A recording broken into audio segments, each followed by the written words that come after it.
Hey everyone, Sawmill Charlie. Well, another Friday night bee chat. I'll go ahead here and get the links put up here quickly. And all. All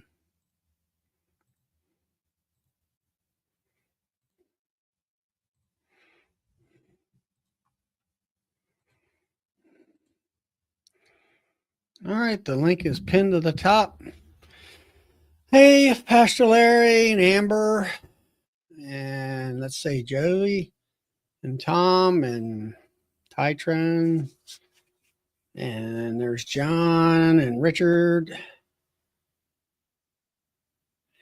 Russell, no, I didn't have popcorn. I was on another chit chat talking to some folks.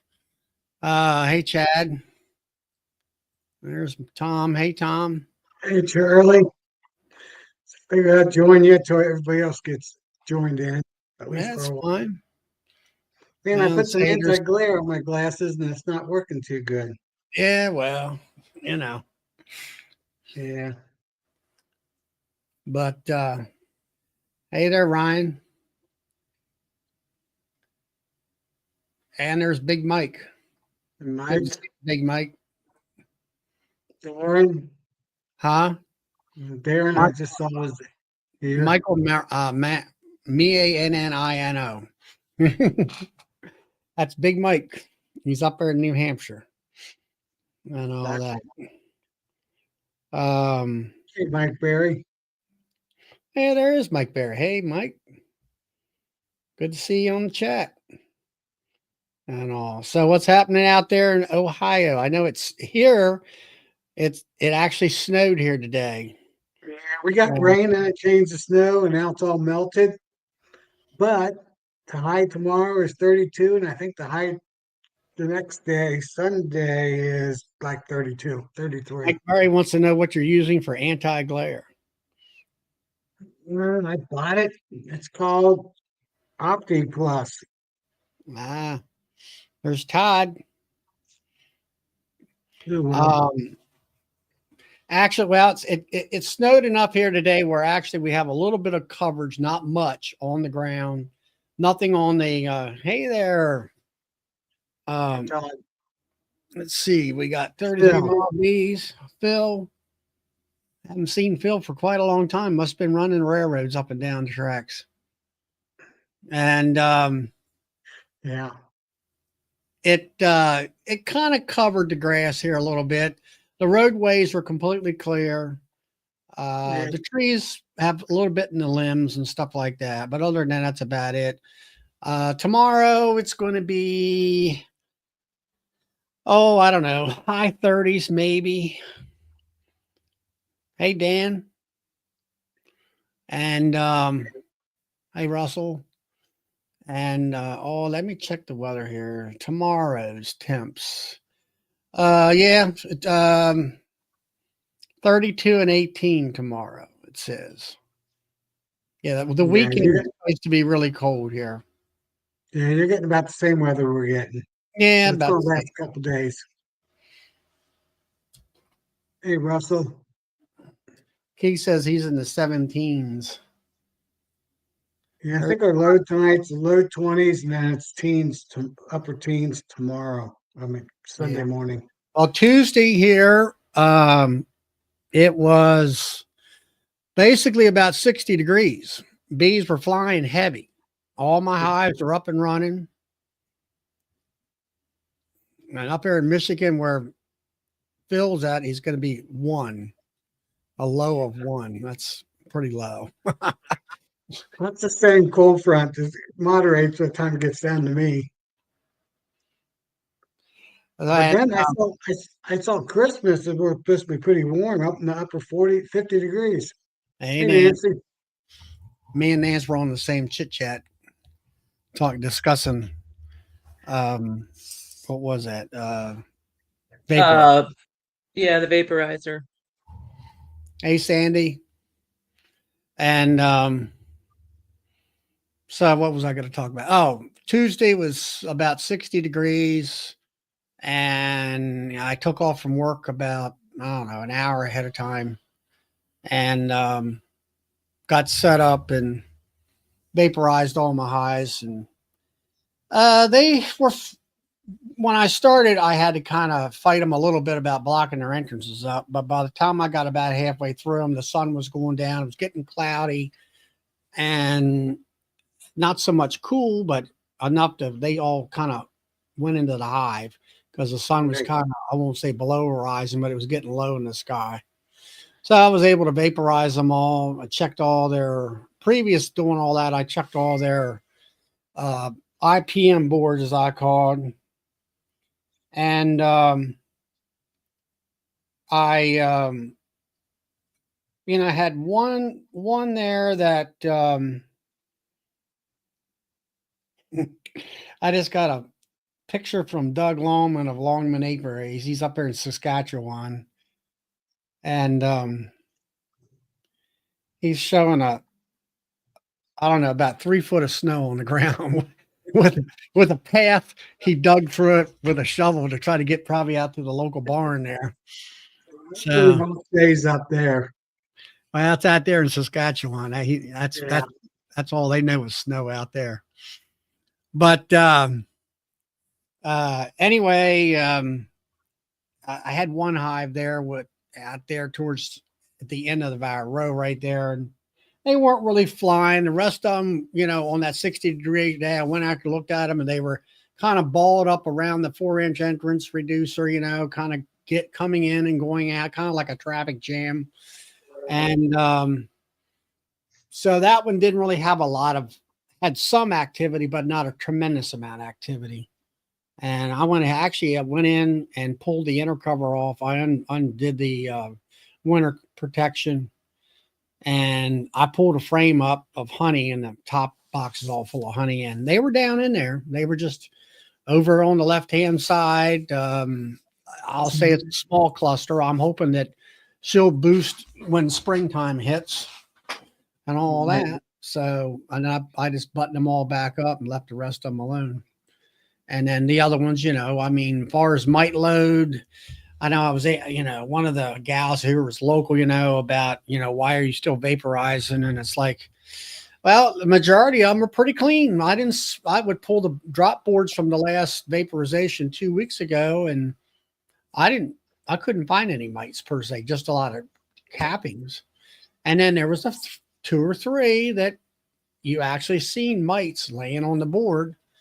So I don't know. My philosophy is hit them, I'll say twice a month through the wintertime, maintain that low mite load and kill anything you can kill. And go into the spring with a low mite load and have, by that time your bees are building up and, they're not being harmed with the mites, and hopefully you'll get a great honey crop. I didn't hit my hives. Nancy there, you did some vaporizing this week too. Your weather was about my kind of like pretty much close to what I had. I got everybody done Tuesday. So it was my 24 and then 4 more and 2 other properties.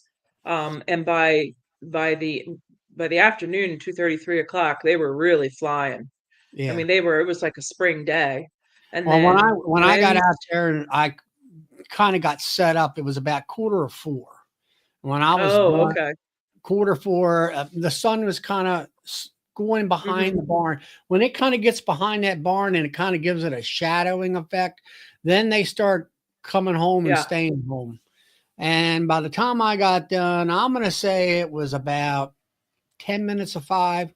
So about an hour doing 20, 23, 24 hives, something like that. And then it took me. I dug into one. Yeah.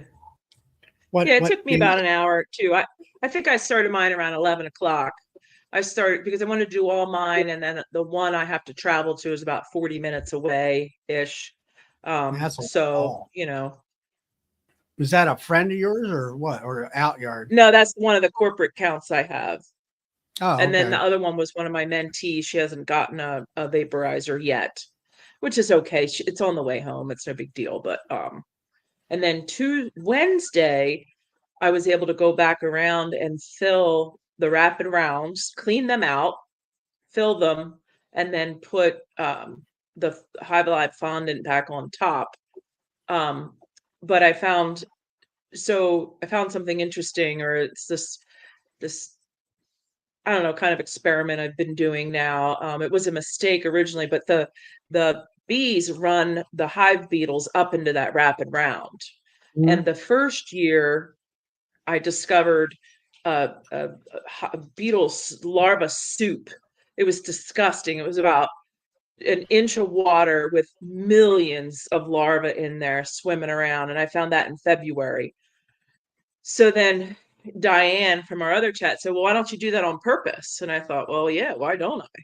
So now Wednesday, when I went in and looked at those rapid rounds, there was tons of beetle larvae dead in those rapid rounds, because once they run them up, they won't let them come back down. So I was able to pop those your off. rapid round was dry then. It didn't have any Yes. feed in or nothing else. It was just a dry unit. It So was now just, your yup, rapid round become a beetle trap. yeah. So I was able to, in some instances, there was nothing in it at all. Others, there was a little bit of dried up pollen. There was some old sugar, dead bees, lots of dead larvae. So I popped that off and rinsed them out a little bit, put that back on, and then filled them with sugar and poured a couple drops of water. A couple drops, I'm saying maybe a cup, maybe it was a whole cup of water in there, just to kind of, and then I put the Hive Alive on top of that. So everybody's tightened up. Now I won't look at them again until after Nobby, maybe a And month when you from say now. are you putting the Hive Alive in the rapid round part? No, I have that little thingamajigs that they start selling, where you cut the bag and then Yeah, I it fits seen up that. inside there. And then that fits right on top of the rapid round. You know what I mean? Like, in that hole. yeah. So they can come up and they can go in and get the sugar mixture, or they Right. can go up and get the fondant. So, Well, how does that? I know I've seen it. It was a round piece of plastic. do you want I me to go kind of get had. one? Yeah, go Let ahead me and go get get one. one. I know it's Let got me go get fingers one. or something. Yeah. If you Yeah, can get a I got one. rapid round to demonstrate, that'd be good. If you got All one right, I'll be handy. right back. Now there's Bill. There he is. Evening. Hey. Bill. Sorry I'm late. I had a state meeting and got a little long-winded. That's all right. Okay. Hey, Charlie, I didn't treat this month, but next month, after Nobby, I'll be treating them and putting some Hive Alive on it. I'm picking up at Nobby, and any other sugars if it's needed. I got a bunch of 1 pound bags. That should get me to February.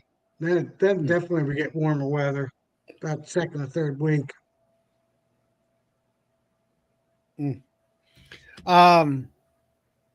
Get any snow down your way, Bill? We got a dusting this morning. It was snowing pretty good this morning. I left early, and it was snowing, blowing across the road, and they're calling for snow tonight. So Yeah, well, we got, I'll say, a dusting on, slightly covered ground, slightly covered, maybe some evergreens, and that's it. The roadways have been clear all day, just wet and all that stuff. So you ready, Nancy? You got your thing? So I don't have all my rapid rounds are on the hives, so I don't have them. But this is the little thingamajig that they're selling now with it. So this here is a sharp toothed edge, and you come in and you just make your hole. I don't want to do it because I don't want to make a hole in this and dry I it get out. it. That's going to cut your perfect hole. And then you spin this around and you stick it in there. So now this is on top of the rapid round. All right. So that lip on that thing's going to, I guess it's about the size of the hole in the rapid rounds. Yeah. So So this is kind of what's going on there. Now, Yeah, I get it now. Now you got that shoulder on there that will hold it on the wrap around, but sits also right on you got top, a hole. right You on got a top of the hole that hole. can go up. So yeah, and then they can come through these little sides here. Now when they do start eating a lot of the fondant, the bag, the bag opens up more, and Yeah. these teeth are more inside the bag. So there will be a time then they're cut off from the syrup. So, I mean, Hmm. but all of the sugar. So I did that. The first batch I put on was in November, and most of them did consume all of the sugar and all of the syrup. So they're getting to it. Just not exactly sure how, but Yeah. um, so my issue with, and I've been talking to Bill about this, is this top here sits on the Rapid Round, but you can't put the Rapid Round lid on because this is on top. But the Rapid Round then sticks out the side here a little bit, so it doesn't seal it completely like I'd like. I'd like this lid to fit on tight with this. Right. So I found that they make a square Rapid Round. Uh, it's in blue. It's in the Blue Blue Sky sky. book. Yep. Right. So I did the measurement, and this is 9 inches, nine something. Hmm. And then the square Rapid Round is 10 inches, a good 10 inches. So this will fit right on. And I'm hoping that this little gadget will fit inside the square one, just like it does in the round Rapid Rounds. So then I'll be able to get that lid on top of here too. And it'll be a Right. complete unit. So I'm hoping. So Hmm. to give you an update on that situation, Nancy, Nancy?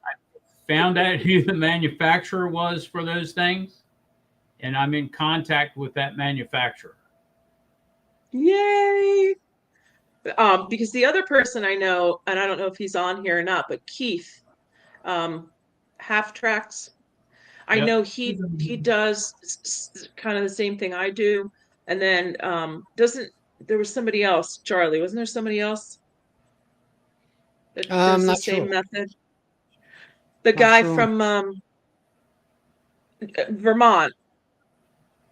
Vermont. Well, anyway, I nonetheless, mean, um, okay. if the square ones work for this method, then I'm going to just sell all my Rapid Rounds and put squares on, and then it'll be a done deal. I won't have to putz with that anymore. Okay, let's see. I want to say hi to Rick Sutton. Glad to see you in the chat. I'm sure you're still down in Florida with his hives, getting ready to do probably here. I think he said, what was it, February? He's going to start making queens and splits and stuff. And then Gary Smith. Yeah, Bill contacted me. Thanks for your gift, and we appreciate that greatly. Yep, we do. And all that.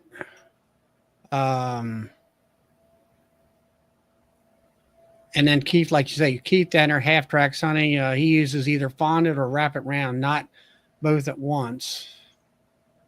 All right, but I like your idea there. I think that's kind of the best of both worlds there. Yeah. Yeah, this is the first year. This is the first year that I've done both, that I've kept the Rapid Rounds on and put the fondant. When I discovered that this little gadget thing that comes from High Black fit right in the Rapid Round, I was like, oh, now I don't have to store my Rapid Rounds, which I don't have very much outdoor storage. So that's kind of my mindset going into something. I need to be able to keep it on the hive all year long. And not everything, but as much as possible. So now the Rapid Rounds will have to come off and get stored for the summer. And that's Right. okay. All right, yeah. And hey, Gary Stewart from over there in West Virginia. Yeah, let's see. Who else am I missing here? But no, I think that's a great idea. Is I think the only thing is make sure that that hole in that square mod, if that's not if they're manufactured from two different companies, make Yeah, sure that this the hole will fit or be the right size. Yeah. Because it looks like the square one, Nancy. It has a square raised portion in the center, and it looks like the center of that will come out. So you have a solid hole right there in the center of the square one. But that I don't know if what do you think the diameter is on that thing you got in your hand? 1.5 inches, 2 inches? yeah, across, yeah, an inch and a half. Yeah. Okay. So I don't know. That's going to be the questionable piece right there. Is that don't know if it's going to fit in that hole. Right. Well, and that's okay too. So this little thing is not going to make or break the deal. What's going to make or break the deal is if I can get the square. Why are you laughing, Charlie? Mark Miller, he got one of them little things in a pizza box. Yeah, it looks like that, Mark. You're It right. It looks like does. those little tables that we used to get. It's Remember maybe those that was little someone's. like those round Lego things that kids built towers out of all the time? That had 4 legs on them and they would all connect together. That's what that Yeah, reminds it me of. connects. Yeah. But that's for the keep The the deal pizza lid from on top of the thing. the deal breaker will be if the square lid, I need the square lid to fit on top Yeah. when this is inside. This I can get rid of. Like I don't have to have this. But anyway, yeah. So I don't know. I want to try like get like 5 of them or whatever, you know. But I mean, it's worth trying, you know? yeah. Yeah. So yeah. Let's see what else we got going. Charlie here, Jose Velasquez Feliciano asked you, Charlie, do you feed Hive Alive fondant? And if so, No, when? I don't. I think Nancy does, and she lives a few hours from me. You can give him more of an answer on that than me. Yeah, I put it on early. I usually put it on I put this 2 pound pack on in January, but this year I put it on in November. And some of them Wow. are on their second 2 pound pack. Do you have Well, plenty of and stores? then I think you should explain that um, you feed pretty much through the winter time. You're monitoring food consumption. My style of feeding is I feed 15th of September. I'm pretty done by, or let's say October the 15th with 2-to-1 sugar water to the point that they will not take anymore. And then normally I don't have to worry about feed until I'll check them somewhere mid-February, or probably by the time February rolls around, I'm putting pollen patties on with some what I get from Nobby, global patties with some rocket fuel in there to get them booming. All right, Joe. Okay, you're in Hampstead. Okay, not too far from me. And yeah, I mean, it depends. I mean, if your hives have got plenty of honey in there right now, it's fine. But I would say after the first of the year, especially close to February, check them out and make sure they still have honey. You might be putting a pollen patty on at a time, depending on what you want to do with your bees. I want them to be up and running heavy for the flow.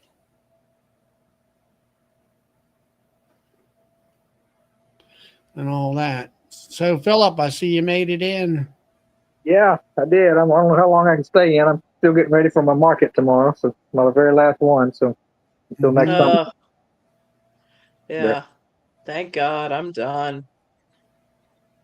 Yeah, the You're last. not What putting did anything what together was tonight, Bill?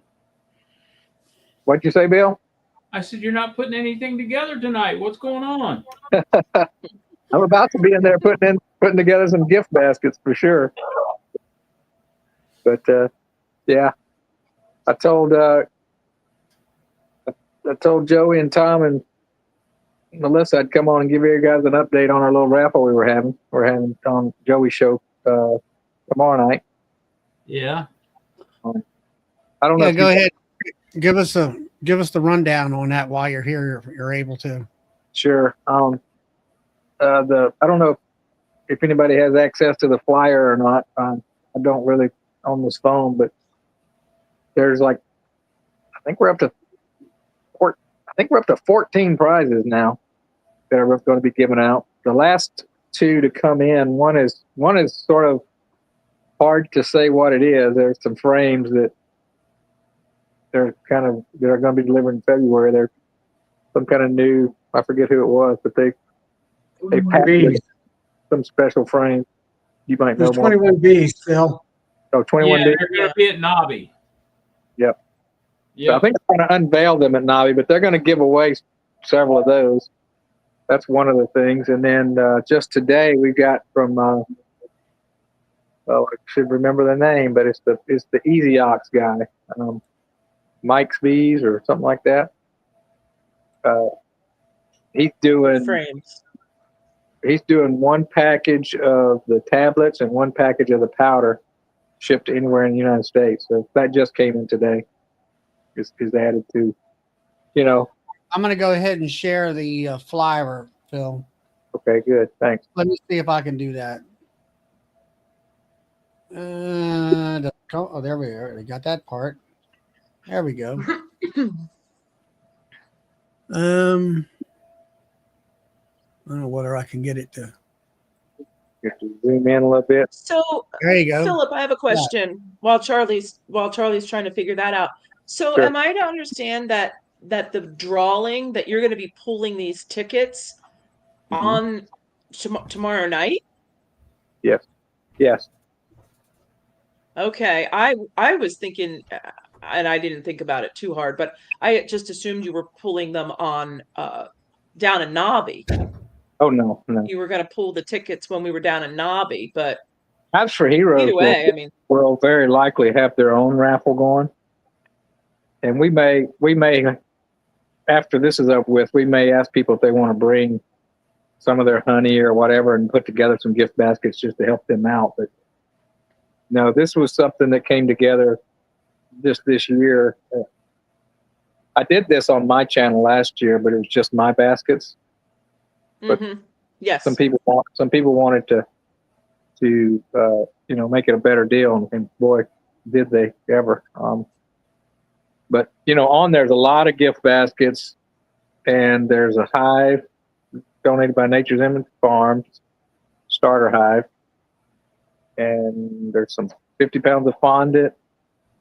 What else is on there? There's a hat and a mug which says "No Life Beekeepers" on it. There's somebody's new style plastic frames or something like that, isn't it? From Oh, yeah, they're friend.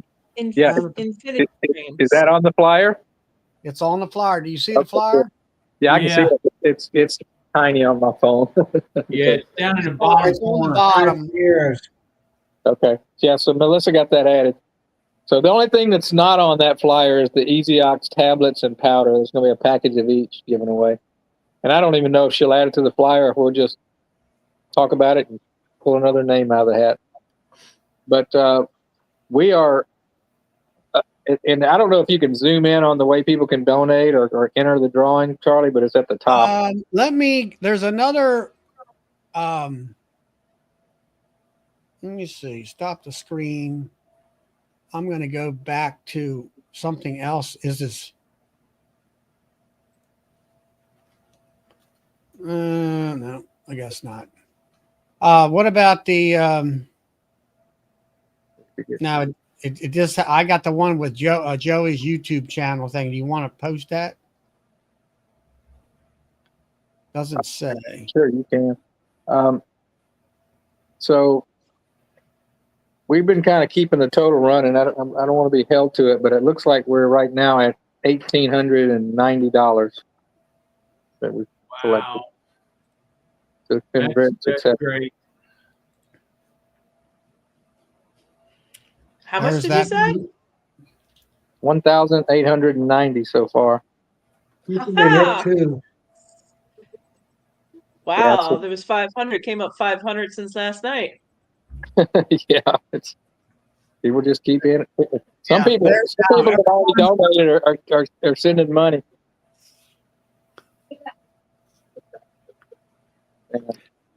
Now, what's showing now is tomorrow night on Joey's channel.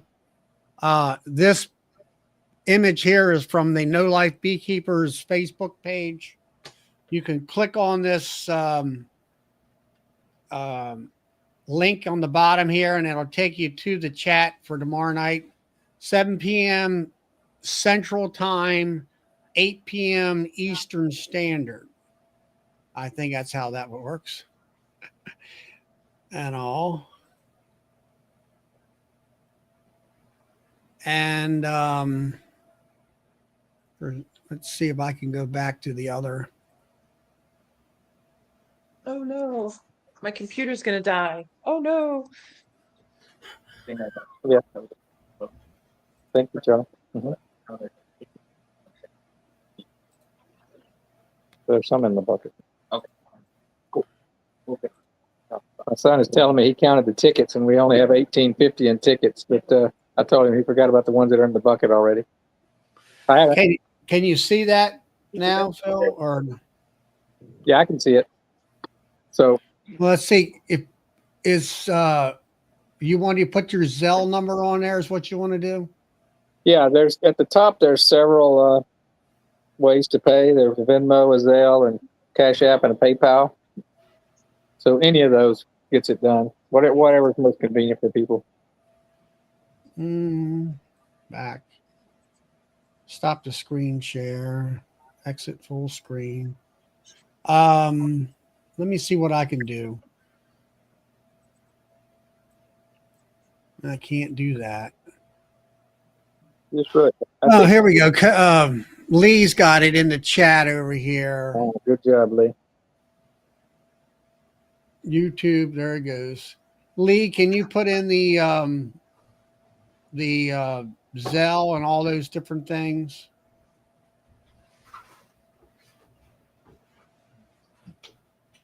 Hey there, Matt. Yeah, we'll have Lee. We'll have Steve Jimenez in to talk to us about the program, and we'll do the drawings. And it's going to take a while with that many, but it'll be fun. We're going to start with beekeeping specific stuff first. That way, if I draw a name out of somebody that like bought a ticket at my market or something, I can just go to the first basket and give that to them, and then we'll draw again until we get a beekeeper that gets beekeeping.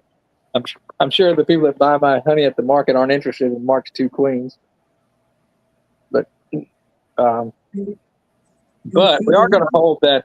We're going to hold that hive until last, and I'm just going to offer, if somebody buys that, wins that, that's not a beekeeper, I'm just going to offer them $200 if they want that instead, and I'll take it and probably reuse it next year, or I don't know. I don't know that I'd put bees in it, but might maybe donate it to somebody else to give away again. Hey, Phil, what time do you think if we start giving that stuff away? Like an hour into it? Probably. I'm gonna try to start at 7:30, but it might be 7:45. We're gonna get started at 7. I think we'll start giving away and talking. Now, you can only win one thing, but you could get drawn multiple times. So say Tom, you won a gift basket. and then it got to the end, and then you won the hive. Okay, what we would do, in that case, we assume you'd want the hive, and we would just redraw for the gift basket for somebody else. You see what I'm saying? Gotcha. But say if you won a gift basket, but then you won the Hilco gift card that Phil Kent so graciously donated. You see, he came in right on time. Hey, yeah. Then you could say, "Yeah, I want that gift card." You could just type in the comments. That's what I want. You know, if you're not there, we're just going to have to probably give you. We'll have to make a decision for you, or give you the first thing you want, whatever. But if The you're reason I asked, I'll be at a Christmas party, so I'm hoping I can remember and at least get on the phone. Yeah. And So sneak away for a few minutes. check with us. You can upgrade your winnings.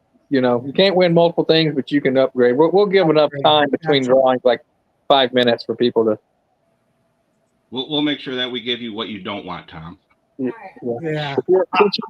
Since you're not going to do it, we're gonna say, don't tell Tom he won. We'll draw another name. Yeah. Well, I'm not a lucky person, so I won't win. That's fine. Somebody else can. Hey, Charlie, I'm going to leave the store. I'm going home, and I'll get back on when I get there. All right, that'll be cool. All right, guys, I'm going to put in Hey, Phil. Zelle account. Phil, save. Let's see if I get this thing right. There it is. Oh, there you go. Good deal. There you go. And then do you want to do something else different? You know, like you want Joseph Rawls Cash App or Venmo? Whatever you feel like scrolling. You scroll all of them on there if you feel like typing it all in. I don't have to type them. I'm copy paste. Oh, okay. Yeah. Well, hey, that's all. What you're doing now is magic to me, Charlie. It's new magic for Charlie. He's sprinkling his pixie dust. Go.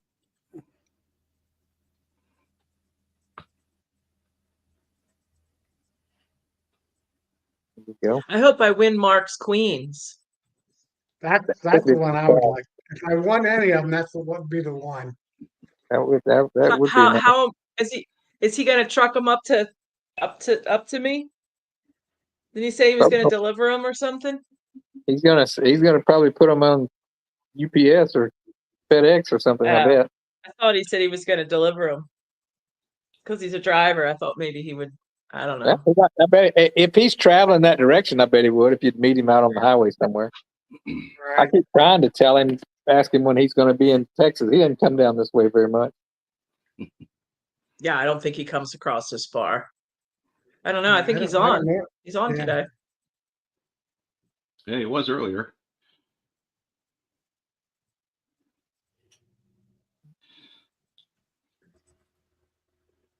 I don't import queens generally. I just don't need to, but I think it would be fun to get somebody's queens from off the chat.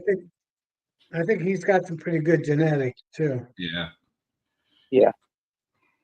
Yeah, I'm probably gonna try and get a dozen or two from him this year. Yeah, I told myself I wouldn't buy any more queens because I graft every year. But I think I would his. His would be about the only ones I'd buy. Or Corey Stevens. Well, Corey Stevens only has virgins now. Yeah, He only That's ships fine. virgins. I know. Yeah. That's fine. Yep. What's that? Virgins. Corey Stevens only ships virgins now. I think Mark does virgins too, and mated. Yeah, he said mated ones. Yeah, it says mated. That's what he's donated, the mated one. Yeah. Yeah. I think he probably understands that the general public would be more interested in mating. He's just trying to help out our raffle. All right, there's Zelle, there's Cash App, and I have to switch it between Zelle and Venmo. So I have a question. It's not about so I have a question. I just got to thinking. So what do beekeepers or breeders, queen breeders say about shipping a mated queen or shipping a virgin? Like, so you have to be careful of their spermafecal and all that when they're in the airplane, FedExing across the country. So do they say that possibly a virgin queen is better to ship Better. Yep. than a Yeah. mated queen, Yeah. right? You would think. Yep. I never thought about that before. Yeah. You can ship the whole cell a day 13 and not have to worry about damaging the queen if it shakes around a little bit because they're developed far enough. So 13 to 14 day. So a lot of times it takes 2 or 3 days. She'll be just about ready to emerge out, or might be emerged out when it arrives. And they're in that, Oh, that would be interesting. yeah. They're in their cell, so they're a lot more protected. Right. That's what a lot of them do. I don't do any grafting. Go ahead, go. Yeah. Now, Rick Sutton, are you getting mated queens from David Miska? I presume. I don't know, David. Oh, virgins are more apt to abscond. I don't know. I never thought about that as far as virgins go. You just got to make sure the hive is queenless. Queenless, helpless, queenless. Hey, Greg. Hopelessly queenless. Hopelessly hopelessly. queenless. Yes. I know the one time I tried to run a virgin in the front door, like Mark said, it flew off on me. And then about the time that happened, I was like, I guess I should not kill the queen before. I know I've got the virgin in there. When you do the queen in the front door, you got to do it at night so she doesn't fly off. She'll walk right in. Okay, she didn't. She flew off. And then I didn't know what to do. And after that, Mark told me just to lay the little queen cage on the landing board, and she'll find her way back. But I didn't. I put that in my pocket.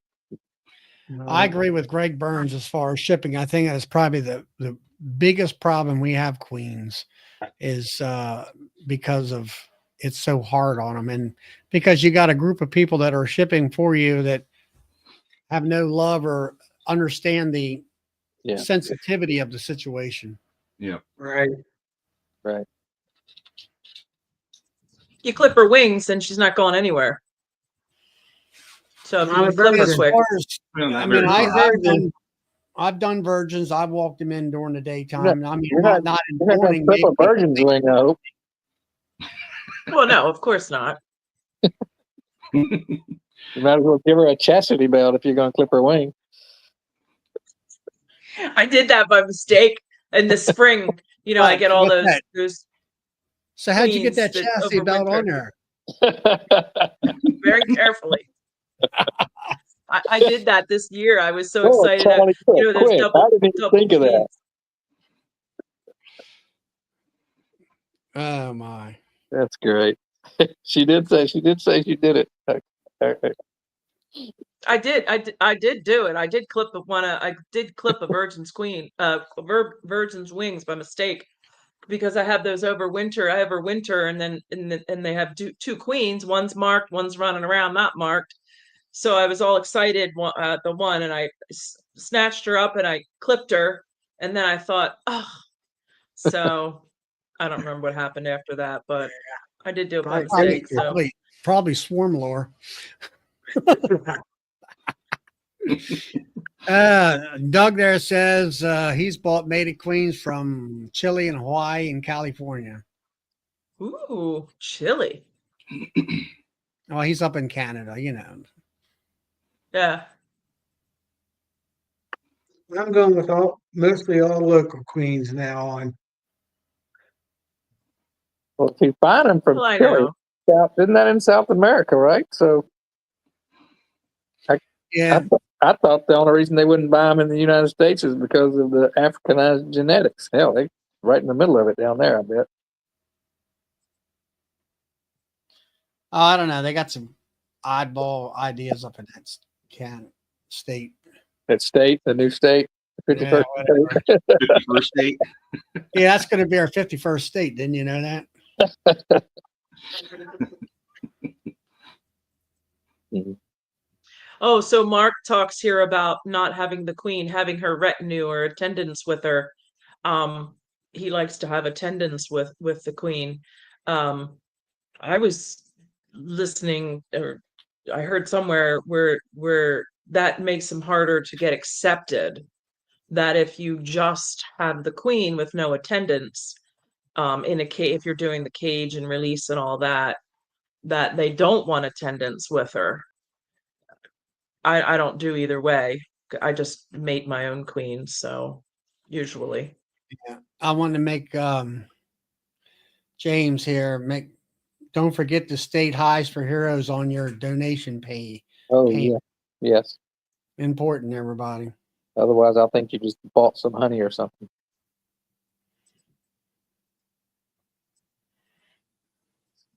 And if you're not a regular commenter, meaning your name's not going to be recognized, go ahead and put a phone number in there. And then Doug was explaining about Chile. It's on the other side of the mountain range. No Africanized people. That's on the other side of the Rocky Mountains, right?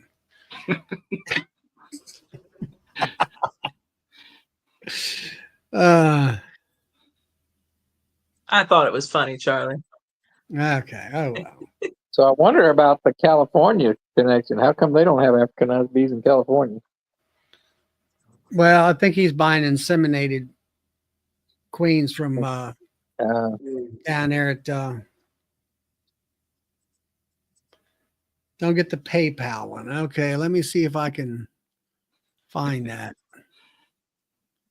We got Venmo, we got Cash App, we got Zelle. And let me see if I can find one. Maybe I'll have to see what Lee gave us. So Rick Sutton says, disagree with you. We've been shipping queens for many, many years. Rick, what do you disagree with? The needing attendance or not needing attendance? Or what do you disagree? People that don't know what they're doing. Well, yeah.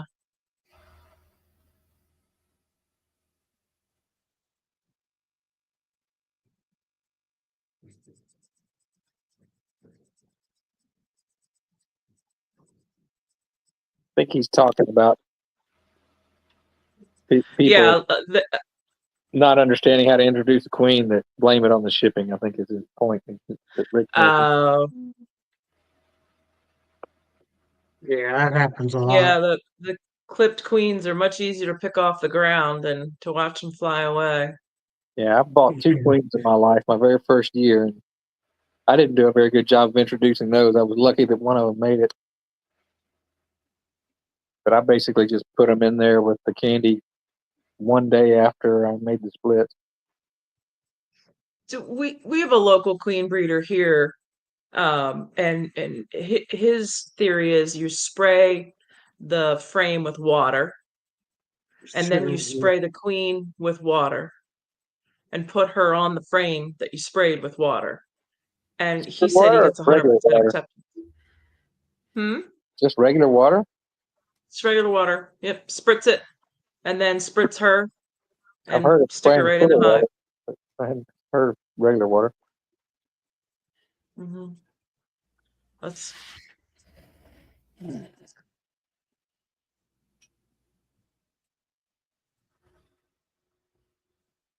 Ed. Ed Sharp does that. Yeah, a clipped wing queen will still swarm. She just only makes it about 3 feet. Yep. Yeah, nice and And then close. you lay a frame. You lay a frame right on top of them. Go get your 5-frame nuke ready and all that put together. Pick that frame up, put it on, find her, and put the rest right in.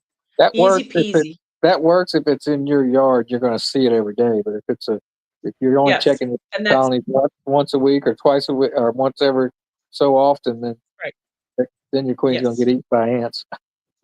Yes.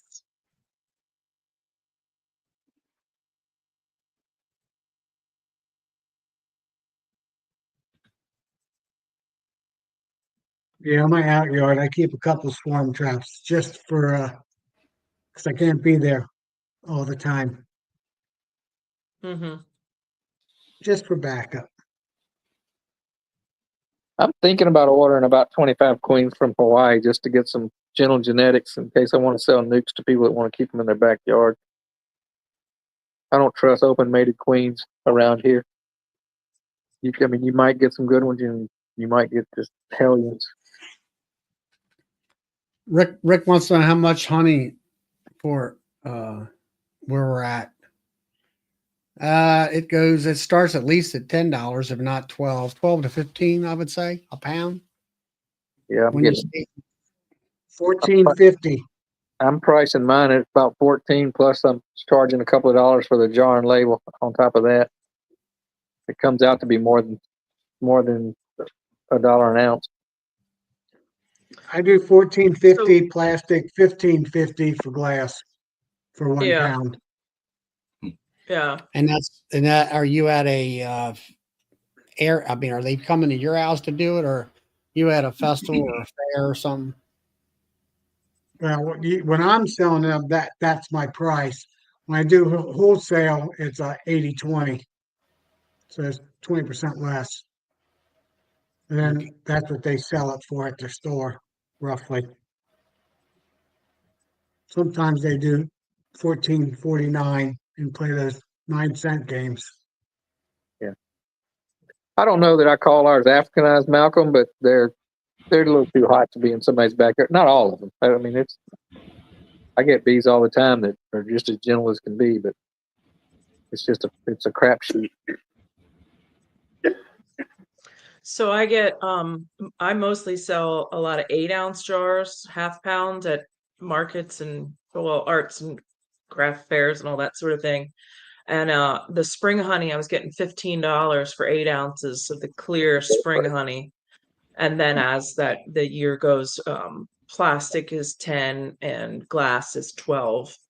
I get 30 for 2 pounds and 15 for 1 pound. Now she's in the high rent district. Well, I'm Philly. I'm considered Philly. I'm the Philly market here, Yeah, she's being up there. 40 minutes outside of Philly. But I'm in a very rural. My bees and I live in a very I'm next to a dairy farm. It's very rural where I live, and then I just run 30 minutes south towards the city, and I can get. I mean, I get that here in town too, because people want local honey. So when I sell it in Harleysville, people will pay for it too because it's worth it. Yeah, I get $16 for a 13.5 ounce glass jar, and that's my Capel honey, and I get 16 for a 15 ounce of the Richland honey, the glass jar. Yeah, I've been pushing the price up quarter 50 cents each year because they were giving it away in my area. Yeah, mine's gone 14 to 15 to 16 this year. So once I raise it up, they then follow. Yeah. I get new beekeepers that, have 4 hives and they come out and they want to sell for $10 a pound. And I have to give them a little talking to and, remind them of how much they paid to get started. They just. Right.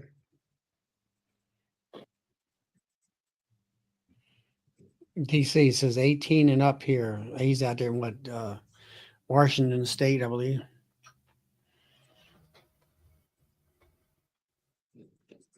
Yeah. Another year or two, I'll be able to get at least $1 an ounce.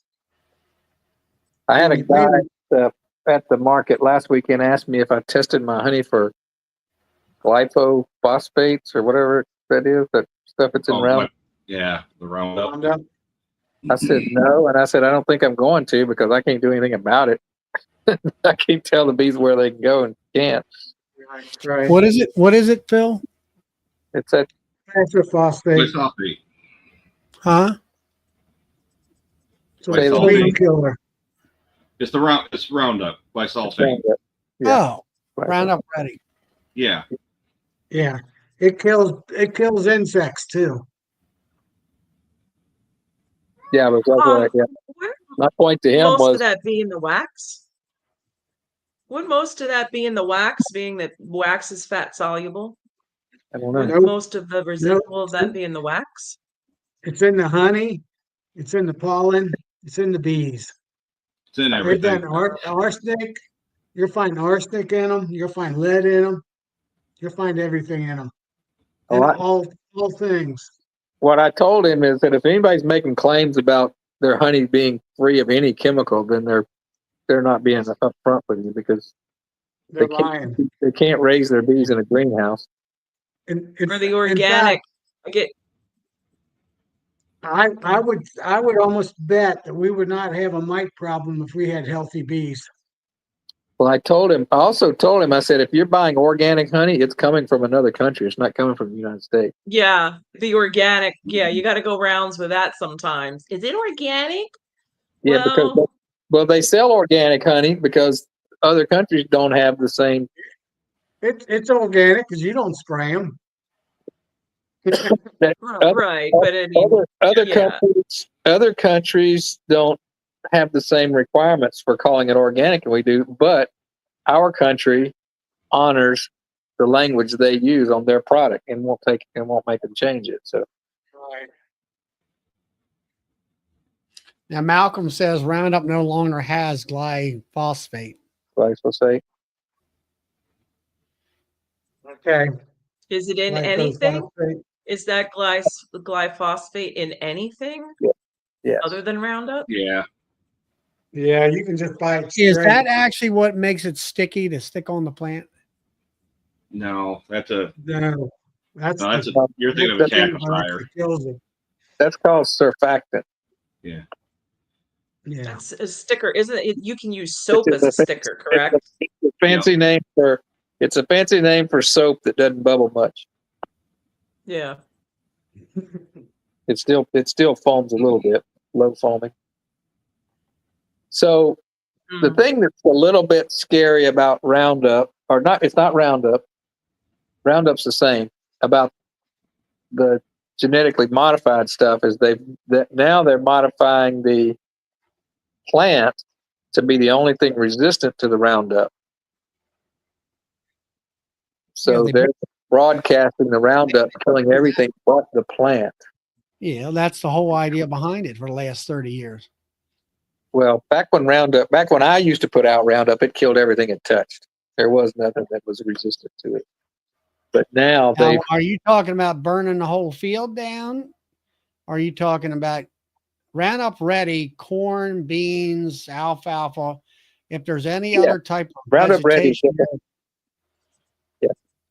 those plants survive, everything else dies. But I mean, you can also go with, they don't call it paraquat anymore, but now it's like when you want to do no-till beans or corn, you burn off the vegetation, as they call it, kills it within 24 hours, and then they go behind it and plant whatever, corn or whatever. Yeah, they'll broadcast Roundup before they drill in any wheat, corn, soybeans, whatever, and that kills everything that's already sprouted, and then that gives the seed a better chance of getting through all that. Now the biggest thing is most of your seeds today are coated with what is it called? The neonics. Neonicotinoid. Yeah. Which is no more than nicotine. Yeah. It makes the plant toxic to any bugs eating it. Right. Which in turn, everybody are complaining about that. And I'm like, well, it's like the one guy who was a beekeeper down there at Bob Benny was interviewing. He said when they started doing the neonic cotton fields and whatever, they're not spraying for pests, as far as for bugs. So his bees actually had a better survival rate. That makes sense. And Bruce Brown, you're right. The weeds are becoming resistant to Roundup, and they found the residuals of it in people. and because it's going through the cattle, eating the plants and all that stuff. So yeah, there's no such thing as organic in the United States. well, you know Everything what concerns me everything, is, even growing your own gardens is loaded with chemicals, even though you don't put any on your plants. No, I mean, I agree with what DC says there to a point, but you also got to understand, DC, without these advances in agriculture, there'd be a lot of people starving to death. Yeah. I don't agree with that. You don't- 50 years ago, we didn't need all these chemicals.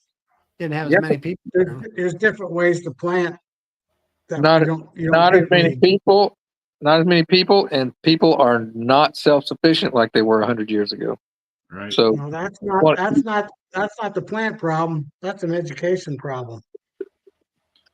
I'm just saying, the fact is, if you didn't have all that, it would just be people be starving to death and shooting each other for food. So you can wind it back a little at a time if you want to, but don't say you just go willy-nilly get rid of it, because you're going to see famine like you've never seen before. I grew up in the farming communities, and it's amazing how much crop they can make now that they couldn't make 20 years ago. Mm-hmm. Well, the biggest thing I've noticed is like when we used to plant wheat, you take they'd have a name for it. One of them was called red coat. Well, that red coat wheat seed would last, let's say, about 3 years, and then it would run out, as we call it, and it wouldn't produce. And then they came out with the next generation of seed called red coat, and it would last 3 or 4 years, and then it would kind of run out, as far as bushels per acre, as far as production wise. And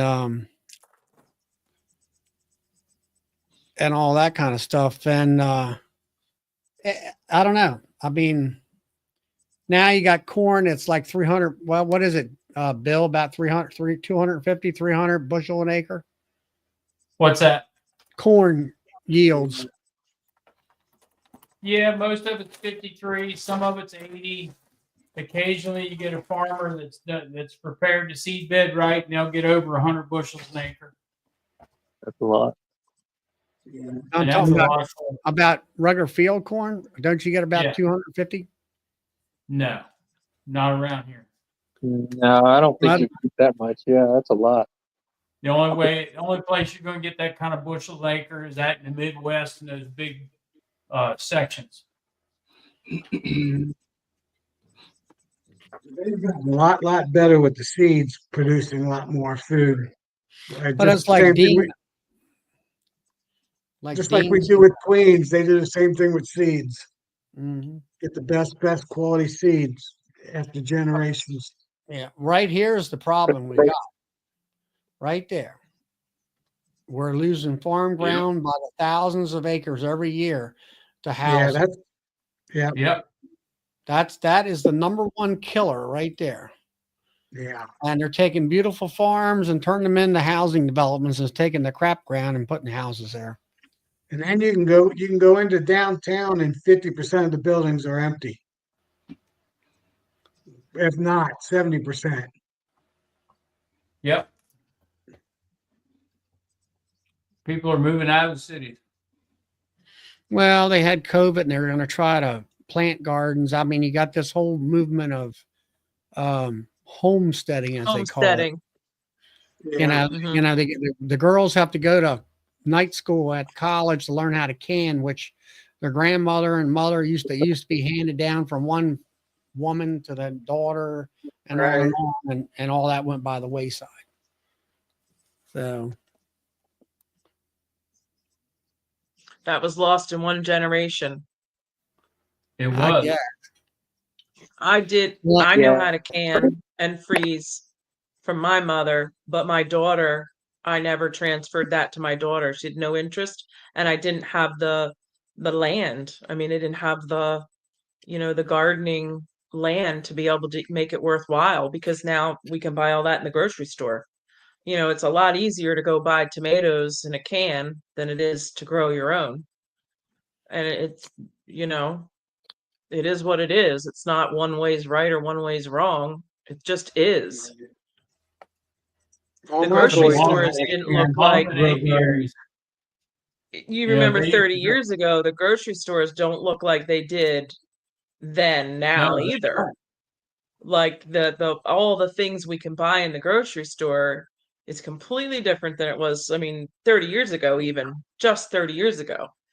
Yeah. Yeah, there So isn't you much in can the buy grocery so much store I more want to now. buy.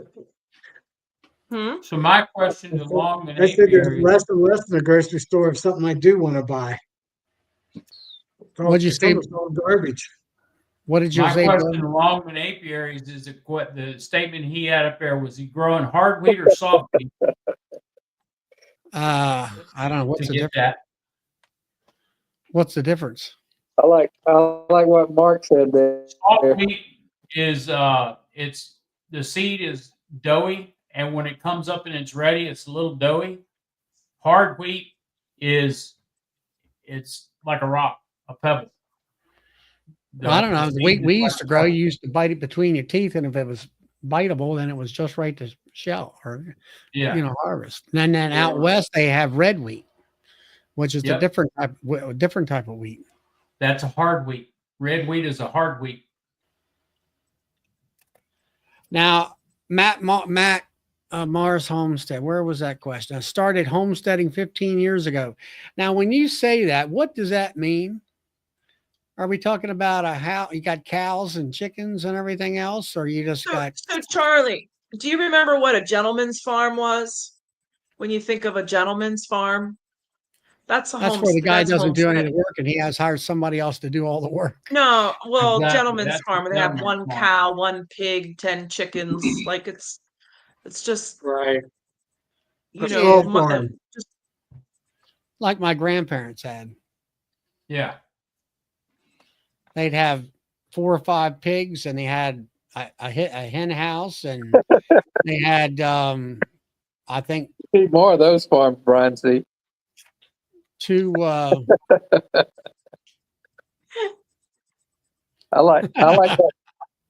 I like what Mark Miller said earlier. He said, "What's homesteading?" He called it life, and that made me think of, I'm bad about not throwing stuff away and trying to reuse something for anything and everything, and that used to make me tight. But now I'm a conservationist because I'm reusing everything. No, you're a Now- farmer. Now, Ryan, what do you do with 1,000 rabbits down there? Is that for Easter or eat something? them. Eat them. You sell them for meat. Not me. That's a lot of rabbit. They sure taste good. Rabbit's good. Heard they don't have much protein per pound, but a tame rabbit, a farm raised rabbit tastes really good. They make some excellent gravy. I guess. Lisa, is Lisa ever? I wonder how is Lisa Gowan on here? I wonder how her rabbit thing is going. I haven't seen much on it lately. In fact, tomorrow I'm heading over to my brother's. We swap honey and eggs. So he does the chickens, I do the bees. Oh, she was joking. Oh, yeah, even with 20 rabbits, I think, 20 rabbits will turn into 1,000 if you don't harvest them fast enough. Yeah. Before you know it. Oh yeah, it was good chicken fried cake with Brad. My dad raised them for a while, and he quit raising them because nobody would help him with them. But boy, I would help him eat them, but that was about all I would do. Oh, I don't know. I guess I'm just, that's like butchering and stuff like that. I can't handle that. It's not a pleasant thing to dispatch a rabbit. I could explain it to you, but they'd kick you off YouTube if I did. Now, what I'm getting at is even any type of animal, like they, talking about, butchering hogs and all that different Butchering- stuff. I just, Butchering deer, rabbits, squirrels. yeah, name I'm not a hunter, never was. I've done all those.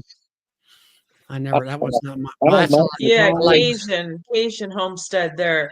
I was wondering about that because I must have only eaten wild rabbits because I thought rabbit was all dark meat, and I don't he's know. It's saying really tame rabbits are white meat. Really, I really get like it. that. Okay. Are we good with all these the ticker tapes now, Phil? You think or?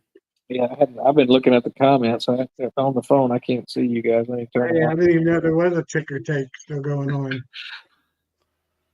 I don't see the ticker tape anymore. I took it off. Oh, okay. Turned it off. I don't know. I mean, it's just interesting. We got people riled up with our farm talk. I like that. A little controversy. Gone from farming bees, now we're farming animals. And I Livestock. Yeah, we went through the plants, and now we're in the animals. Yeah. Yeah. I will say this: anybody that's willing to make $1 million donation to me so I can buy a new combine, that would be great. Yeah, that would be good. That's a GoFundMe idea there. It is. A bunch of them.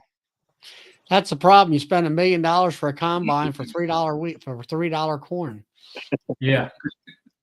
That's I don't know. Corn's not that low. That's what $4 right now, something like that. No, last People time I looked, it was $4.95 a bushel. Okay, that's still it ought to be about 8 or 10, Soybeans are 9.5. and they were used to be about 11. Yep. Yeah. And they were Yeah, back in the 80s. They were like 6, which is a lot more than 11 is now.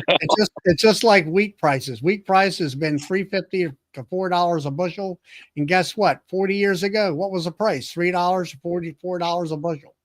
Yep. And look at all the inflation we've had in the last 40 years. Yep.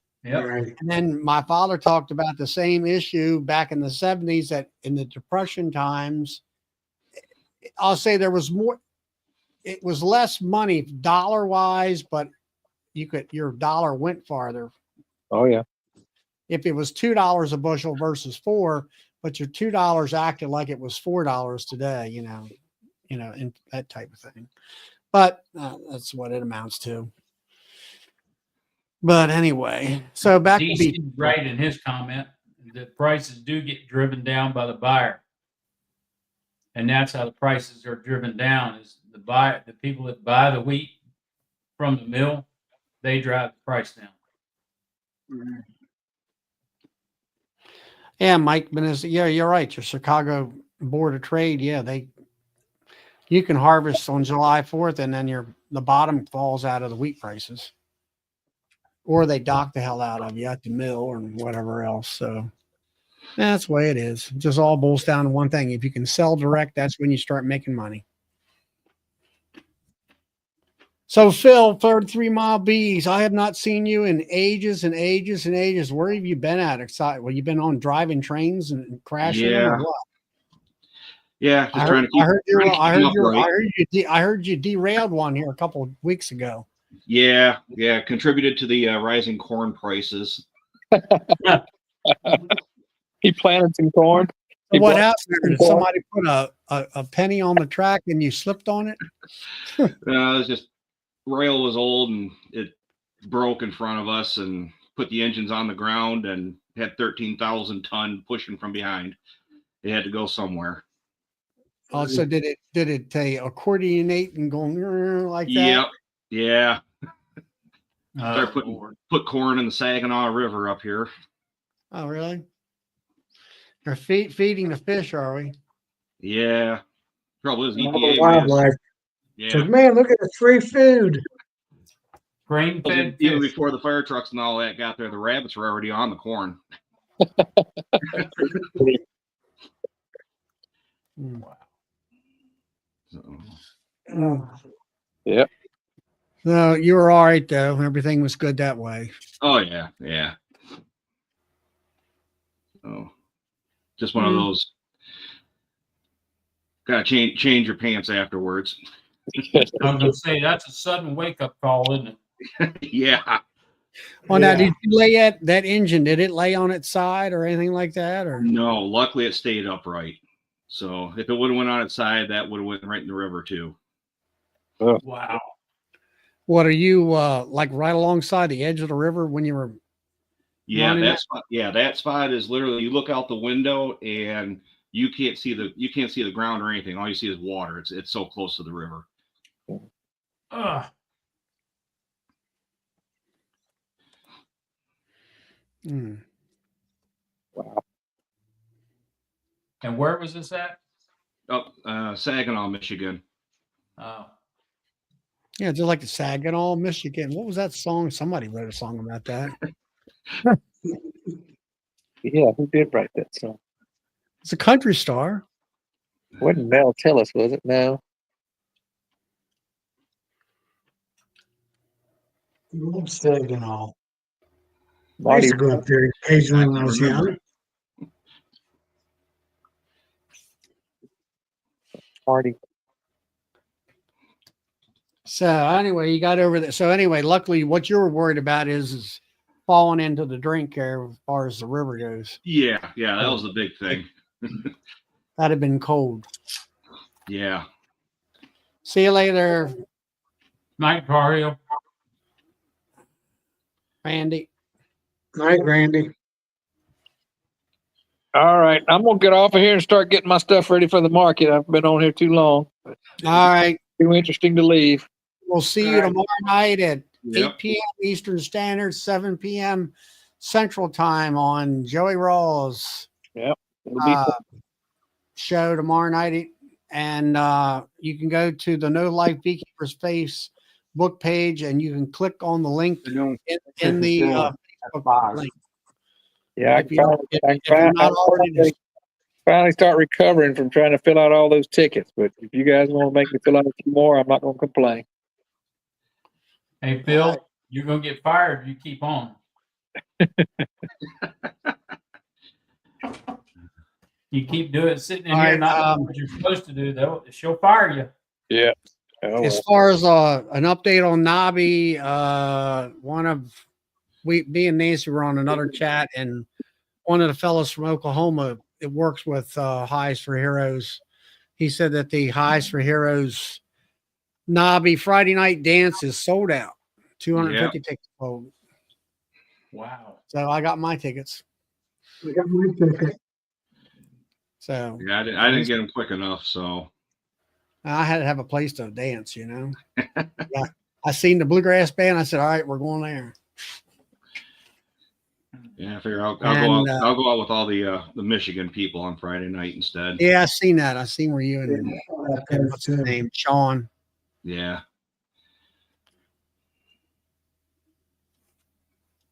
Thursday night, I'm going out with my cousins that live in Louisville. You're going to go out with your cousins. Yeah. They live in the southern part of town.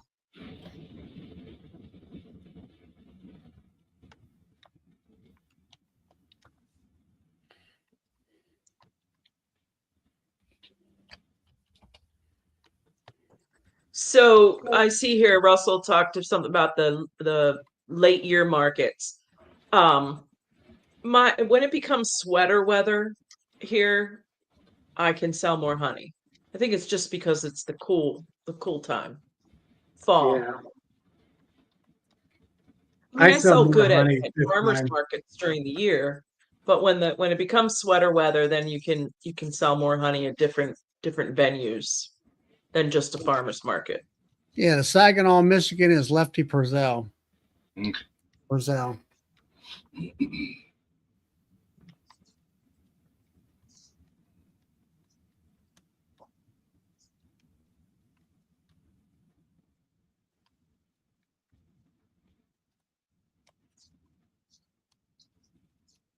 Yeah, so I got my 3 nights booked. What's that, Yeah. Tom? So I got my 3 nights booked. Okay. Monday night, Well, Tuesday night, Wednesday night. Is one of them the Cracker Barrel? I mean, Nope. I might have to be a Saturday night, Phil. You want to get together on Cracker Barrel night Saturday? Sounds good to me. All right, because what is it? Wednesday is the No Life Beekeepers dinner with Yep. me and everybody, and that's been people can still show up, but the tickets have been sold out. Yeah.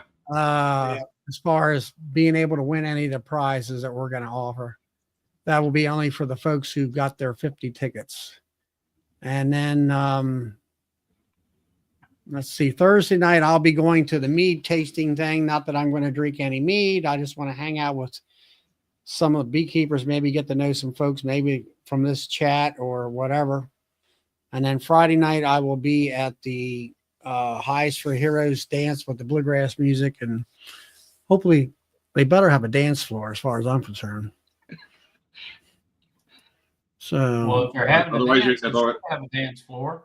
they got a band. They got to have a dance floor.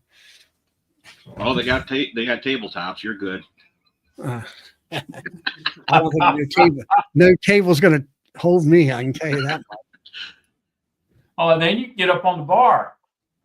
I don't know. They got a bar. I guess they do would have a VFW. They would have a bar. Yeah.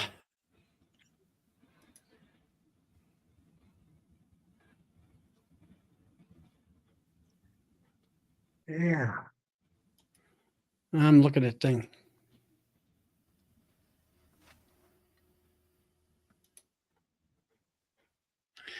Yeah, How the No long did Life you have- Beekeepers, John, will go from 6 to 9.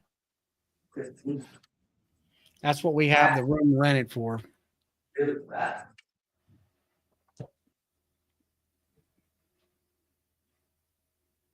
Oh, and I posted in the group today too. Saturday at 1, unless somebody has any conflicts or something, we'll gather and get our group picture again. Saturday at 1 o'clock. Okay. Yeah, Yeah. unless something's like right in the way of it or something. All right, we'll do that. Yeah, that's a good time, Saturday afternoon, 1 o'clock. Usually it starts thinning out, starts slowing down a little bit. Yeah, At least it did last year. I think by 2 o'clock, a lot of the vendors are starting to move their stuff out. We can't tear down until 6 p.m. Yeah, well, this year he's going all the way to the end of the day. 6 p.m. That's Yeah. when we can start tearing down. That's when the conference ends every night at 6 o'clock. So, yeah. And we have to be out of the building by 8. Because there's another show coming in right behind it. Wow.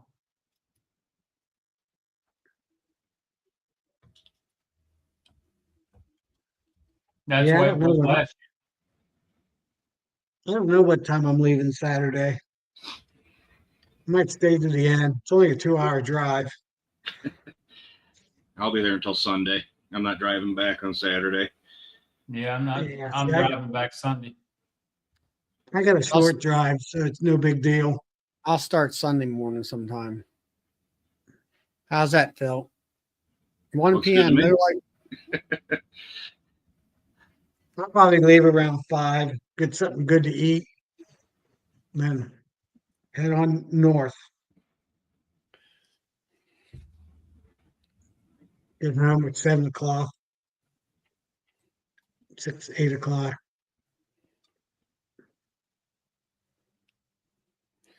Steve. There ain't no adult club. It's the VFW. It's a Friday night. And they got bluegrass music, and I'll be doing some clogging Yeah. or flat footing, whatever you want to call it. I got Two-stepping. scared once a few years ago. Somebody's got to get a video of that. Yeah, well, Lee's got one of me. Yeah, there's one video from 2 years ago. Yeah, a couple years No, ago. I got a video of you poking around there somewhere too. Yeah.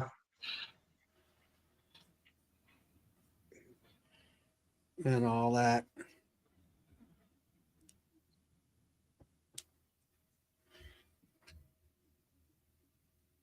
Weather Channel showed him mid-40s. I guess for Nobby.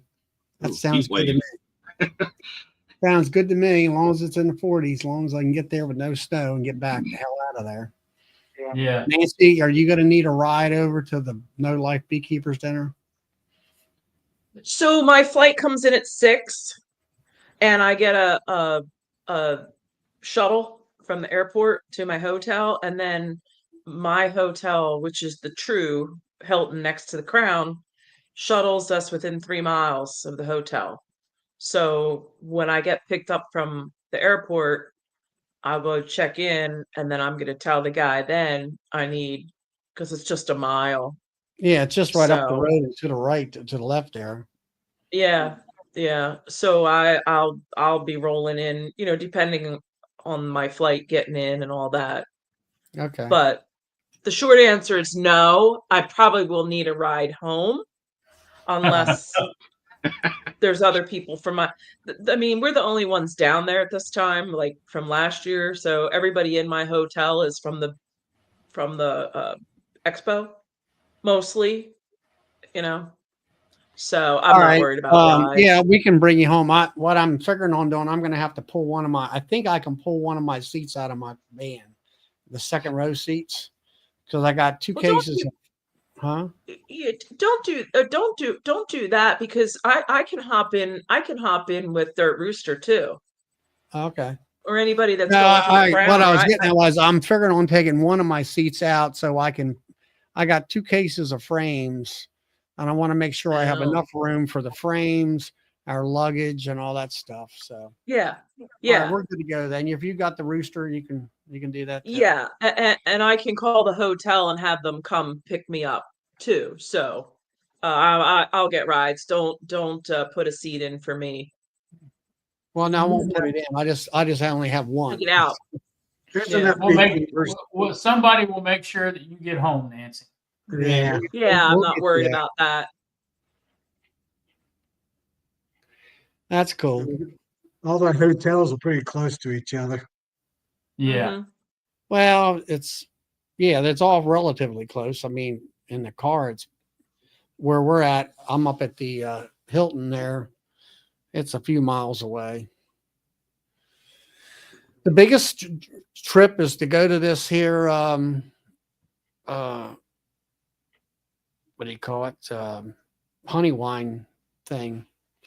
The VFW is not that far from my hotel. It's right almost straight across the road from me. It's just past the racetrack on 7th Street South, I think it's called. All that stuff. So anyway, well, that's cool. We got all that hammered out as far as Nobby goes and all that. So anything with have you had any dealings with your bees up there, Phil? As far as, I mean, I guess you haven't had any weather, right? No. I yesterday I cracked the lids on a couple of them just to take a peek, but nothing. I haven't been in them well over a month. So It's been pretty cold up there. yeah. I mean, compared to what we've been getting So and all that. I mean, it could be worse. Could be like the ones up north, up in our Upper Peninsula, and that. I mean, I think they got 84 inches of snow already. Really? Good Lord. I don't think anybody lives up there, do they? The ones that do, they're a different breed. Well, up in that upper area there, is that is it a farming area or?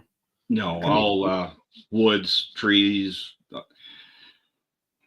couple. It's no man's land. Yeah, pretty much. It's all national forests and iron mines. Now there was a guy on the internet on YouTube, and I see he hasn't posted probably in the last 2 years. Yeah, that moved up there. He moved up there and he had bees, and he was some kind of a computer guru. Yeah, it was making websites for people. Yeah, making websites and stuff like that. And I was following him pretty good. He was doing nuke sales and single brood chamber management is why I was kind of checking Mhm. in with him a little bit, and I haven't heard from him since then. I don't know what he got tied Yeah, up. I seen a couple of videos of when he moved up there, and that was about it. But it's hard to say up there. I mean, he might not even have internet up around there. So Roy said there's a lot of hay fields up there. yeah, That's what it seemed like for me. He was up there in a flat hayfield area and all. But now I haven't seen him at all. yeah, Yeah, Pete, I think that's what his name was, the bearded beekeeper. yeah. I talked to him a couple times, and then he went up there and he just kind of fell off the face of the earth, really. Might have gotten froze. Yeah.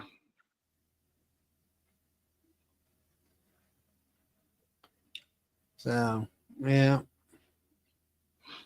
But yeah, I used to watch him and all that, but Yeah, because he used to make a calendar too for kind of stuff to look for up in Michigan and kind of our time frame, kind of scheduling for what to do when. So I used to buy calendars off them, kind of as gentle reminders. hey, Bracken, what's happening? Why don't you come on in? Give us an update. Yeah, that'd be a good idea. Tell me what you do with them dual-tired big internationals out there that you got running. Are you into tractor pulling, or I don't think you got plows? You don't plow ground out there, do you?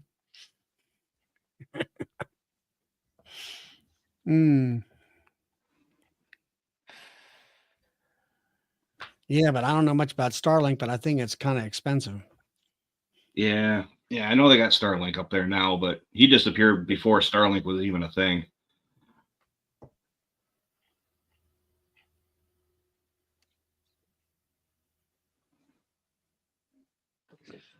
Wasn't there a guy at Nobby that went by Bearded Bee Works or something? Yeah, that's what we're Yeah. talking about. Bearded Bee Works. Is that the same guy? He was at Nobby? No, this was a bearded beekeeper. Was up here in Michigan. Yeah. I thought there was a bearded something or other. Yeah, there's a bearded bee works that down there at Nobby. Okay. That And was then okay. around here, we got the bearded carpenters. I asked the guy when he came in, I says, you have to have a beard, but in order to work for the company, he says, well, it helps. And sure enough, she sent me a Christmas card and had him and the wives, and all the guys, and pretty much all of them had beards, except, all the guys did. Except the ones that weren't married. There it is, BKBs. Malcolm's. There you go. That's it. That's it. That's for sure. BKBs. So Brian, who's Tina's? She out there in Colorado trying to get into Nobby?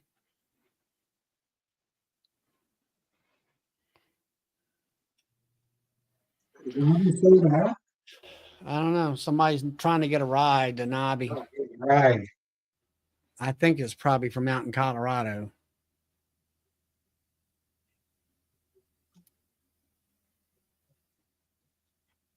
Durango.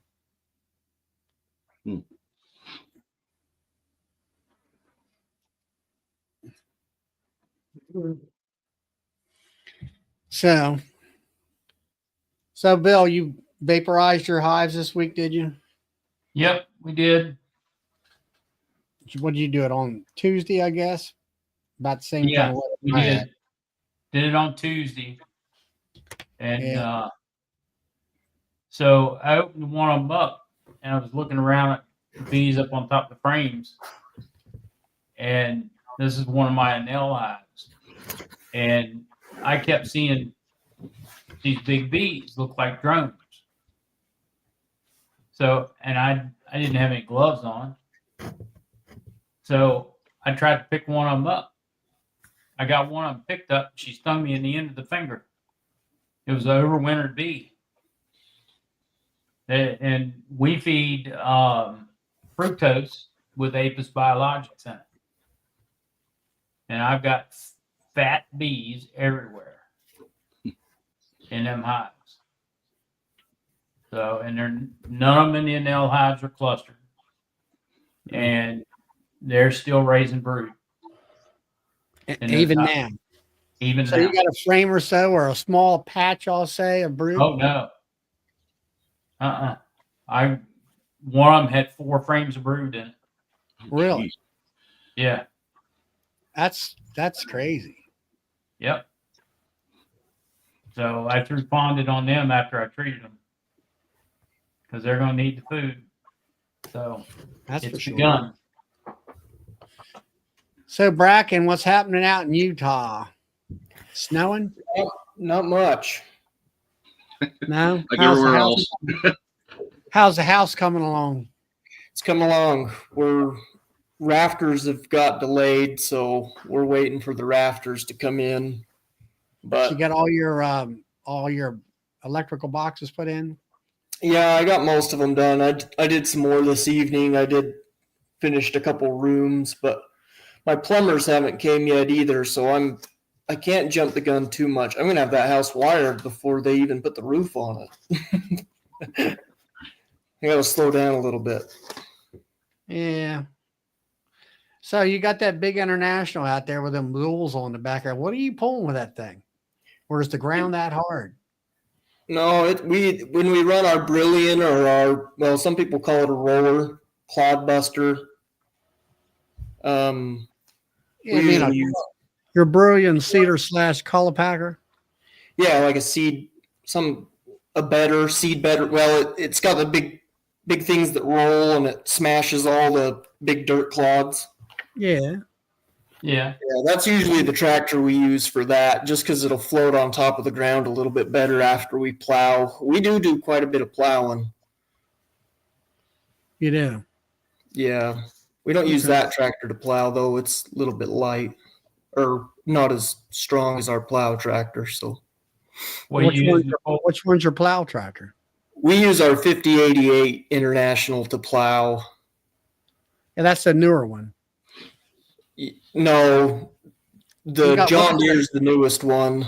Yeah, well, the other one's a 1086 or something like that. The Case 75. Yeah, we have a Case IH 70 or a Case 75 that's the Farmall series. Then we got a 5114 John Deere. We got the 5088 International. I don't know what year that is. It's an older tractor. Yeah, but that's the big newer one. From what I can. Yeah, that one has a cab on it, and then the 856 International. That's the one with the big duals. That's a 1970 model. Yeah, and that's the one with the big duals and the cabless. That one's my favorite tractor. Okay. Now I was watching your video there a little bit. Bees are doing pretty good. I call it a health or wellness check on them, where I just pick the lid up and look. And I had that 2 nukes that were, I think there was 2, but the rest of my ones that I checked were all doing good. So they're making it. Well, you had the one there. You said Bruce said it was dead, but it wasn't dead when you hit it second time. Yeah, so we did. We both popped that lid and looked at it. And we're like, "Oh, dead out," and just shut the lid and moved on. But that cluster must have been down pretty low, and because when I checked it, a week later, they had moved up, and I could see them, and they were very much alive. So, yeah, but how cold was it at that time? When Bruce was there, it was a lot colder. It was like 27, 28 degrees. And then when I checked them that other time, it was significantly warmer, but I don't know what the temperature was. Why. Yeah, cluster wasn't as big. Like Nancy said, their bees are not dead until they're warm and dead. Yeah. But the other colony, it looked the same or the second one we checked on Bruce's video, you could see the cluster, and they looked almost the exact same as they did that time. So, but... Now, the rest of your bees are out in Cali on the almonds? Yep, they're in Chico, California, and I just got a video update from the guy that's got them on my phone just a little bit ago, and he says they're doing good. They're flying around, collecting a little bit of pollen. It's got to be mustard, I would assume. I don't know what would be blooming down in Chico, California right now. I need to ask him. But. And let's see, February is what, almond time? Yeah, they bloom. The ones, so the area he's in Chico, they've got an early variety, and he says they usually bloom like a week or two before the big, like the majority of them. Mm-hmm. But he's quite a bit northern. He's up there in the northern part of the state. So Right. he says he says the first bloom sometime is the end of January. Sometimes they get bloom in January. And then I know they get almond honey, and I know it's terrible tasting. They tell me. I don't know nothing about it. I have never had any of it. But now you just let that stay on there for feed. Yeah, I don't harvest any of that. All right. Todd said wild mustard's growing up up north right now in California. Yeah, I figured that way. It looked super yellow. Yeah, I seen in the video, and I was just assuming. Now Todd, Now Todd, what's his name? Shoot, what's the queen breeder out there? Jose. Isn't he up around Chico? He talks about Chico, I think. I don't know. Yeah, I don't know where he's at exactly. I don't know. Todd, is Jose up around Chico? He says it's almond honey is another word for battery acid. Yeah, it's not very good. Not that bad. Anybody say that honey's good? I should have got some out from them hives that I got from California back in the spring just to try it. I never did. Yeah, he said that Jose's up in that area there. Yeah, I wonder if I'll have to ask my guy if he knows him. I wonder if because the guy I'm using, his name's Okie, and he breeds queens too. That's what he does. Mm-hmm. So I'm sure they. Is that what he does for a living? Is queen rearing? Yep. Okay. Yeah. So you had that video there. You were going over to California. So what you had, is it Donner's Pass or something like that you had to cross over? Yeah. Is that like the only way to get there, and it was snowed in or something like that? Yeah, it was pretty wicked. I guess you could go clear down like through Las Vegas and stuff, but that would take you forever. That would add a lot of time. But yeah, Donner's Pass is the quickest way for us to get there. Right. Now, I mean, you hear about that same pass, in the Western movies and stuff like that, and I guess it was discovered back then. Yeah, it's a big pass. That's where so there's a memorial up there where the Donner party that went across there that got stuck up there, and they ended up being cannibals. They ate each other. Okay, now, okay, yeah, I remember that story. Yeah. Yeah, that's what the Donner's Pass is really famous for, cannibalism. Yeah, Todd says that Jose and Okie know each other. Oh, sweet. And then also Jose's a broker too. Huh. Donner Pass, great food. Roy says Donner Pass has great food reviews. That's funny.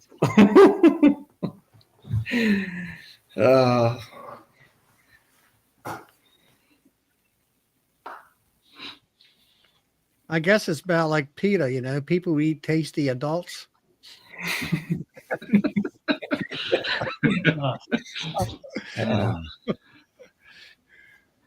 Yeah, they made me I had to stop once I was getting close to the summit. I didn't have chains on my trailer. Yeah. So they'll let you go up with 4-wheel drive on your truck, but if you're carrying a trailer, you got to have at least a set of chains. So I had to stop. I guess so your trailer won't fishtail or anything. Yeah, and where it has, that's the tier 2, and then trailer brakes, they want it to, so if the trailer brakes lock up, they have a little bit more grip. Right. They sure know what they want for those chains on top of the pass when they're the only one in the area. They told me, Very convenient. I told them the tire size, and when they told me, I was debating whether or not to just sleep on the mountain till the snow was gone or bite the bullet and How buy much them. were they? They were over $300. $300? And this is regular chain link chains instead of not little wiry type chains. Yep. Jesus. And what's a normal? I got home and found them on Amazon for $40. Wow. So God, they really bent you over on that deal. well, what do you do? I either bought them or I stayed on the pass until the snow quit. It could have been 3 days I'd have been up there before they lifted the chain restriction. So yeah. I just bit the bullet, wrote it off. I'll take them with me next time. Yeah. Something else. Yeah. So we could always go start a chain selling business on top of Donner's Pass. There you go. Yeah. Buy them for $40 and sell them for $300. Yeah, exactly. That's a heck of a profit. That's not a bad idea. Maybe I'll go sell them for $200. Yeah. Yeah, then you get all the business. We'll run that man out of business. Yeah, but see, the other extra hundred goes to the cops that are going to write the ticket. You see, exactly. You got to pay them off. Yeah. All that stuff. So, but as far as like your bees out there now, I mean, of course, they're all inside and everything. What do you got for honey out like on your farm there? I mean, I see the stream, I guess you would call it, or little river, and it's got stuff growing there. I mean, you're talking about like that upper area close to the mountain. It's all dry and all that. Does it actually grow anything in the summertime? You get enough rain to do anything? Yeah, there's a little bit of there's a plant that's called mountain thistle or something. I can't remember what they call it. Yeah. But I know that grows up there. Rabbit brush. That's more of a fall plant. Most of the fields but right here on the mountain where I'm at now, there's a lot of alfalfa fields around, and these farmers in this area, they don't cut theirs as soon as we cut it down on the lower farm. Just a different area, and a lot of the farmers, they're a lot smaller fields. So I know the farmers, they get all their big stuff done first, and then they come and cut all the little fields for the people around here that have, 5-6 acres here and there. So a lot of that stuff. What's a big field in your area? How many acres is that? 30 to 60, 70 acres. Okay. Yeah. So it kind of varies. I would say the average is probably 30 to 60. But I know of a few fields that are 150 acres. Most of the pivots up north, they're 100-acre pivots each. So they cut all that at one time. Yep. And they're square bound it, I guess. Yeah, most of it's square bale. There's a little bit of round bale in this area, but they're going to square bale it and probably ship it. Yeah, there's a plant that's actually just right here by us that makes the cubed hay, the little tiny cubes. They press it into the cubes and they ship it over to China. Is that the one that that guy from Down Under Horsemanship was their spokesperson? I don't know.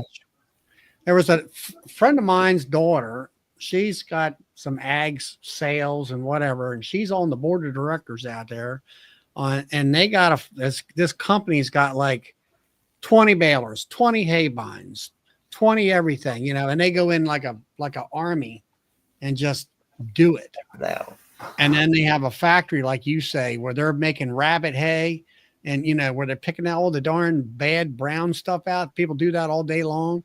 And then they squeeze it down into them little teeny flake things, you know, all that kind of crazy stuff. And then they bale hay and then they put it outside and they tarp it all. Yep. And do it that way. You know, they ain't got no barns. Now around here, do you got a bale baron out there? It's a bundle. A bale what? Bale baron. I don't know what a bale baron is. Wraps bales. It takes your square balers, bales, comes out of that machine. It goes into this packaging machine, basically. Oh yeah, like to ferment it, tarp. No, it puts 21 square bales and puts 4 strands of string around it, and now you pick it up as a cube. And there's square bales. Yeah, there's 21 squares in a cube, and then they can pick it up with a grapple and put it on a truck and everything like that. You do everything with machines. Nice. It comes out of Canada, actually. The machine's been made. I didn't know whether they had that out there way or not. But but I guess your hay, where they say your small fields of 6-7 acres, they're letting it bloom fully, and I guess the bees are getting the nectar off of you don't get that around here. They cutting every 28 days and about a third bloom, and they're ready to cut for higher protein value. Yeah. Todd wants to know, did they hold you at the border? I guess it's a California border from the United States to California. I had to show my green card. No, they. I don't know if I want to tell you what I did at the border. Might be for a different chat.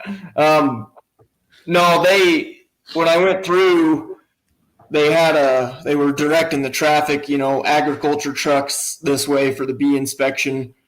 And then there was another sign that said trucks and other vehicles this way. And I just with my small trailer, I just you know. You were hauling wooden boxes. That's all you were hauling. And then I watched my rear view mirror for the next 3 hours. So,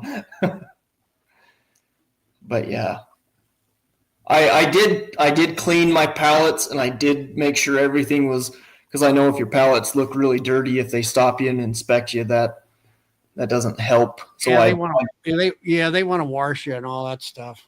I made everything look as clean as possible. I had my straps as, you know, you can't have a twist in your strap. That's the way it is around here. DOT will get you on that. Yeah. See, we can here in Utah. It doesn't, you can twist them all sorts. It doesn't matter. But I knew going into California that I needed to have them all straight. So Roy asked if the thistle does it crystallize faster. You know, I don't know. I haven't noticed. I know alfalfa honey crystallizes pretty fast, but is that right? I don't think there's enough thistle around to you know, I don't think they get enough off of it that it really makes a huge difference. I don't know. That's a good question. Why are they growing thistle out there for bird seed? It's just wild thistle. Okay. Yeah, a lot of milkweed too. You guys have milkweed in your area? No, I mean there's milkweed, but it's got that little pod thing on it that you're a kid, you can take it off and throw it at your friend really hard, and it'll splat on them and get all We got acres of it around. That's supposed to be for your butterflies. Yeah, they spray it around here because it's a weed. Yeah, it's considered a noxious weed here too. We have another thistle. Drawing a blank on what it's called, but we've actually took and sprayed, I'll have to look up the name, molasses on it, in our pastures where our cows are. And the cows won't eat the thistle like if you don't spray molasses on it. But if you spray molasses on it, they'll eat the thistle, and then they'll actually end up eating the thistle later, like without molasses on it. So you kind of trick them into eating it. Once they're like, oh man, that actually isn't too bad, then they'll take it down. I'll have to get a picture or video of that sometime. But it's got a big purple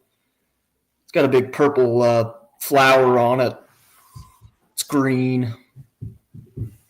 It's super, super noxious. It grows a lot in our lower pastures, especially where there's some moisture. But we go out there with a backpack full of molasses and spray it, and then the cows will eat it.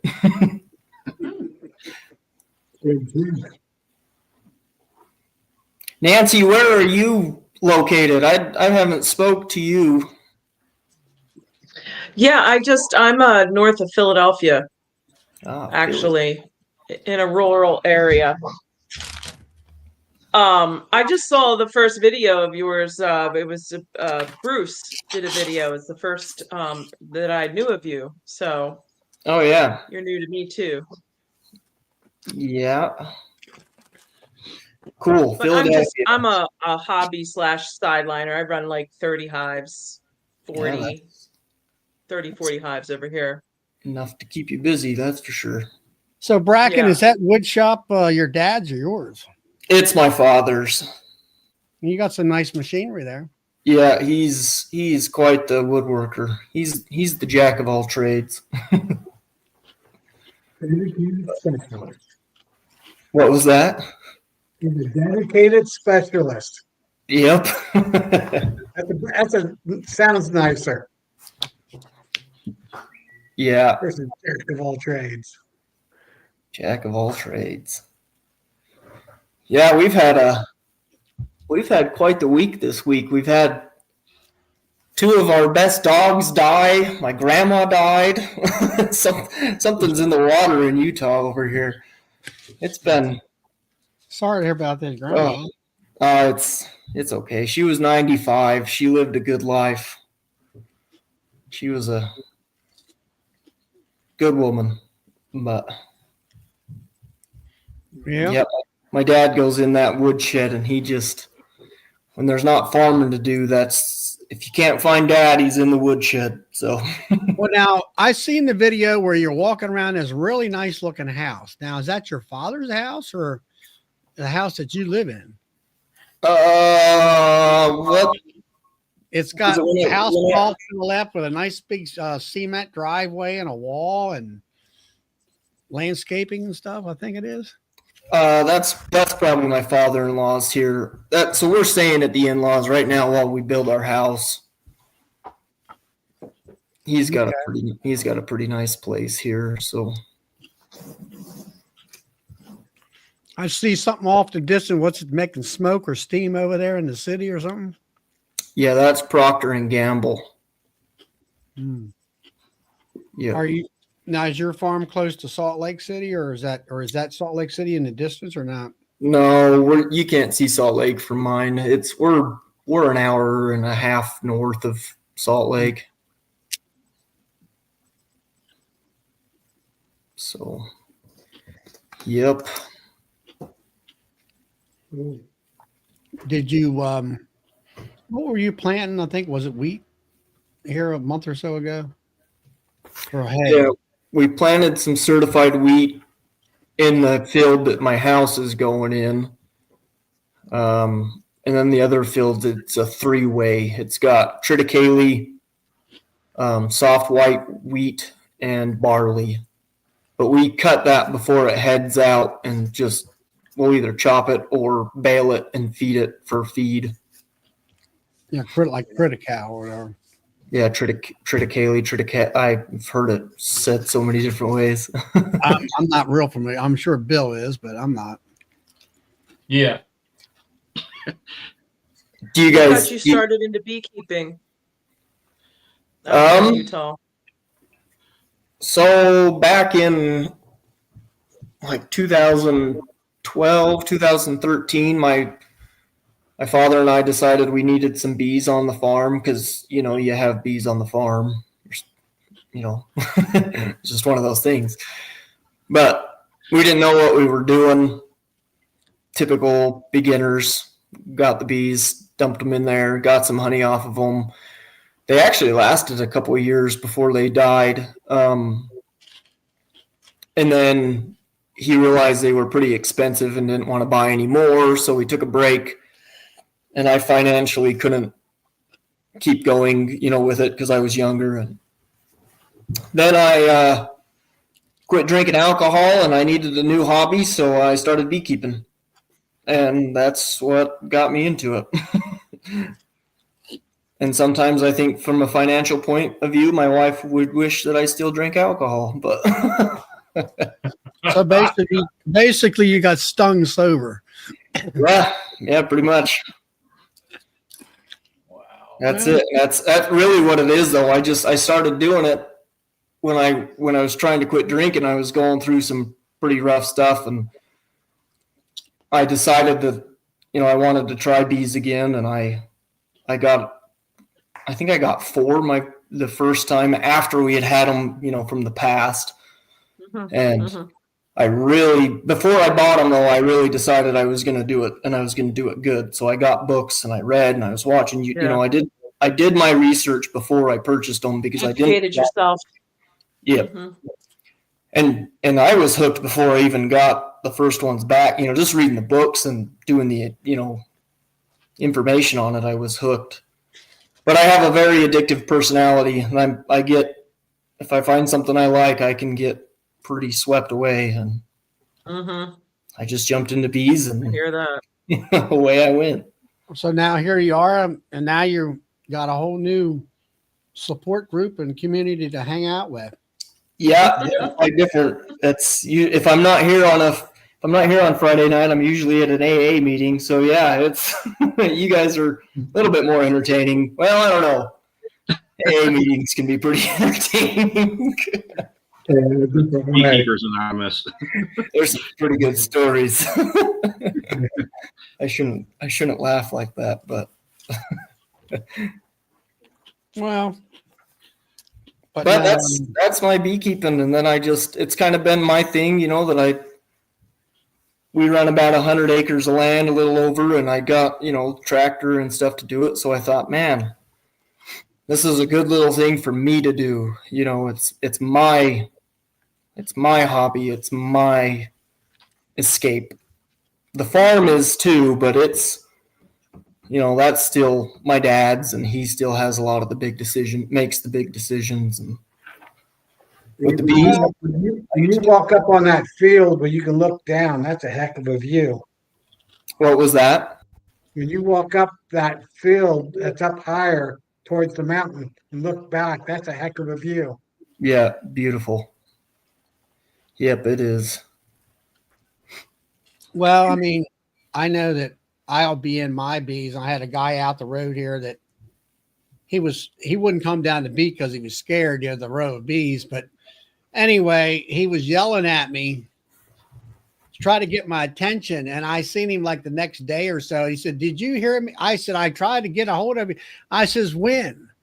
And he said, "Well, when you were out there at the bee yard." I said, "I didn't hear you doing nothing," because, you know, you're focusing in on your bees and stuff like that. And everything kind of just goes away, and you're in your own little world. Yep. And all. And that's kind of the way bees do, you know, the way the hobby is. And I mean, you're putting bees out in the almonds and stuff, you know, you can make some money with them. Yeah, you can. You'll make a little bit of money with them. Yep. And the more you do it, and the more bees that you send out there, the more you'll make. And yeah, that's the plan. I'm finally getting to where I am. It is sustaining itself. Like my income, you know, from honey and selling that. I sold some nooks and stuff last year, some queens. Like I'm getting to where I'm starting to make, you know, a little bit of a profit, and it's sustaining itself. How many years have you been in it now, Bracken? 5? 3.5, 4. You're doing Yeah. exceptionally. You're doing exceptionally well. Yes, Yeah. he is. You figure on average on any business venture 5 years. So Yeah. you've come a long way in a very short time. Yeah, I have, and I owe a lot of credit to a lot of good people, so it's not my doing. I pretty Well, humble about it. I don't want you're getting into the almonds, so you're doing pollination services, and you're getting money there. And I don't know about your honey sales, whether you got any outlets for that, and then you got your bees. You're selling nukes. That as soon as the word gets out that Bracken has bees for sale or honey for sale, your phone's going to start ringing a lot. Or Yep, it will. Yeah, I'm already Start seeing bringing that. out- So. And if once you start selling nukes, if you sell them on a regular basis and get your name out there, if the bees do well and they're productive, that helps build your name selling those nukes. So the Yeah. nukes that you sell, you want to make sure that they're nice, fat, happy bees, and they're working well and everything else. Because if you put junk out, I'm gonna tell you right now, you're not gonna sell me. That's just the way of the world. It wouldn't take very bad nukes to ruin a business, I don't think. I think it would be. It only takes one or two. Yep, take one or two, and the wrong or the person to. Yeah, somebody to say something, man, somebody could drag it through pretty quick. Yep, they will too. Trust me. Beekeepers are funny. Hey, Steve.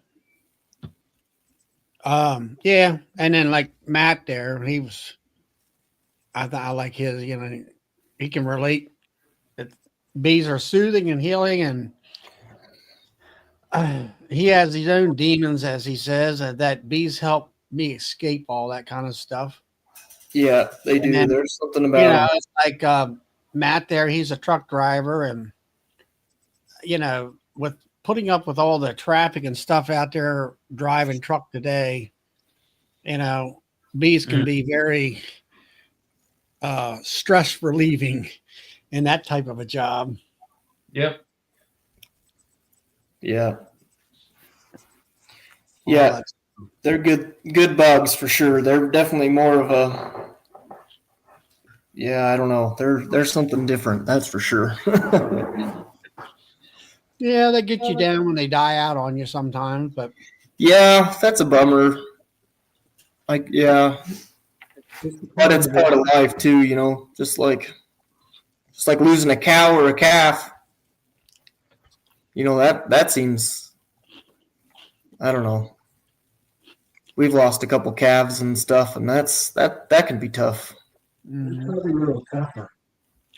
Yeah, I was gonna say that it almost might be a little tougher than I don't know though. I'd rather lose a couple boxes of bees than a cow, I would think, but You can replace bees quicker than you replace a cow. right. That's for sure. Yep.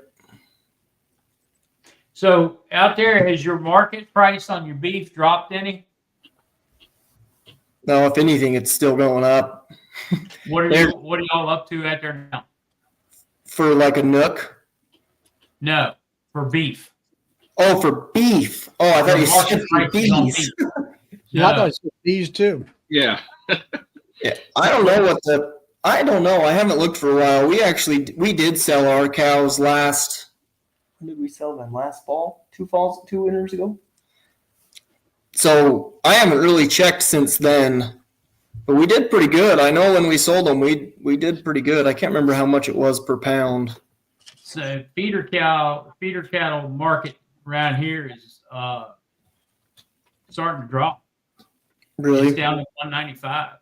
$1.95 a pound. 195, 100. Oh, 100. Yeah. Yeah. So I it's don't know starting to what. drop. I'll have to look at mine. I'll see if. And futures are dropping too on beef cattle. Yeah. It wouldn't be bad if some prices would drop around. Yeah. let's get things a little bit lower, even if we. What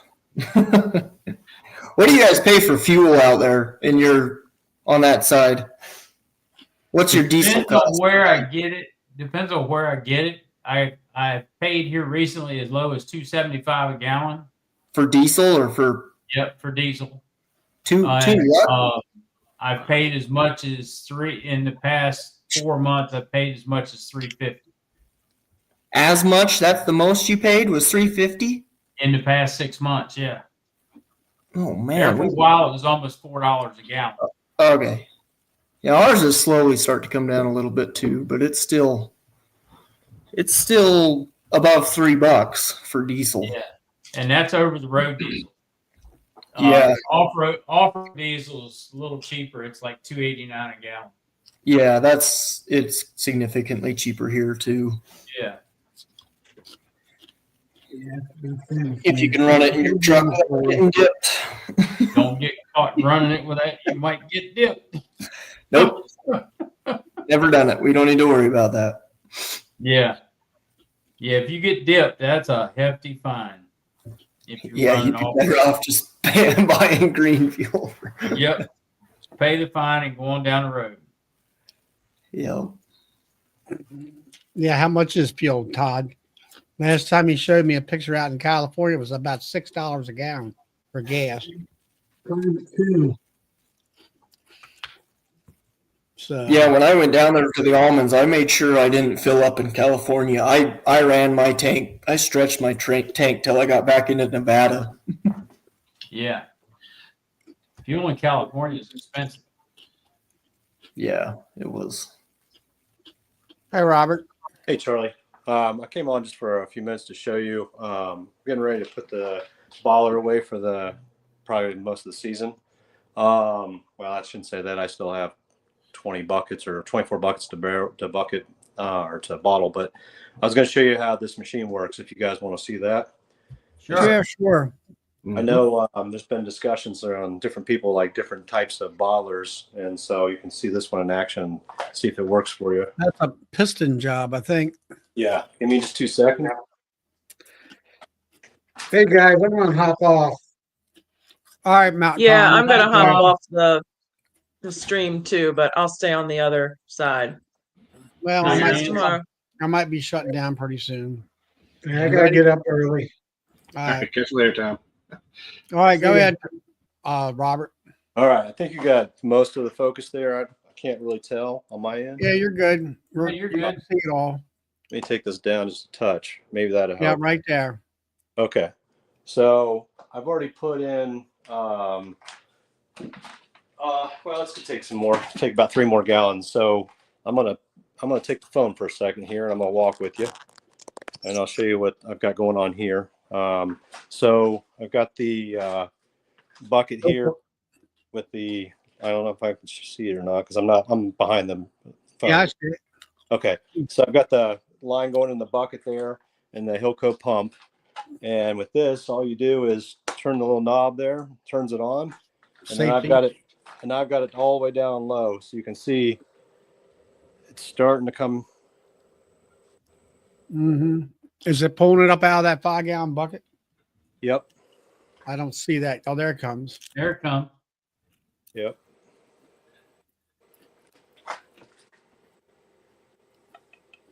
So I got it all the way on low. I'm not sure if that foam is caused by this or not. I don't know. You can see it going up there under the filter. So it's reaching the filter. It doesn't. I don't know. I mean, it doesn't seem to be foaming it or anything. Yeah, you can see like there's some bubbles here from earlier. That's not from the pump. I mean, it might have been from the pump earlier, but that's from the settlement from earlier when after I pumped it up, it came back down and then the foam settled in here. But you can see the bubbles going up as it's filling there. I don't know if you see all the bubbles. Mm-hmm. Yeah. Mm-hmm. So A lot of air. yeah. And the pump Would that make that white foam on the top of that, Bill? If if it's settled back down to the pump itself, it is that a piston pump or a vane pump? It's a I'd vane say- pump. It's a vane pump. It's the new Hilco pump. That's a gear pump, right? So when those vanes start turning, it may have created some air in it. It might have drawn air through the other hose. See all the bubbles in here? It definitely creates bubbles. There's no question in that. Like can you see those? Yeah. Yep. Yeah. So, I mean, it is creating bubbles. There's no question in that. But she's getting there. Now, you tried filling that hopper and then waiting so many hours and then see whether or not that alleviates? Yeah, I've not waited hours, but I have let it settle for like 30 minutes or 45 minutes, but not longer than that. And maybe that's what I need to do. I'm too impatient because you can see all these bottles. Until I got this pump, I never had this before. Yeah, they've got foam on them. Yeah. I don't know what to do about that. What I've Take a been spoon and dip it off. Well, they're sealed though. And see here, I flipped this one over and you can see the streaking in it. Really bad.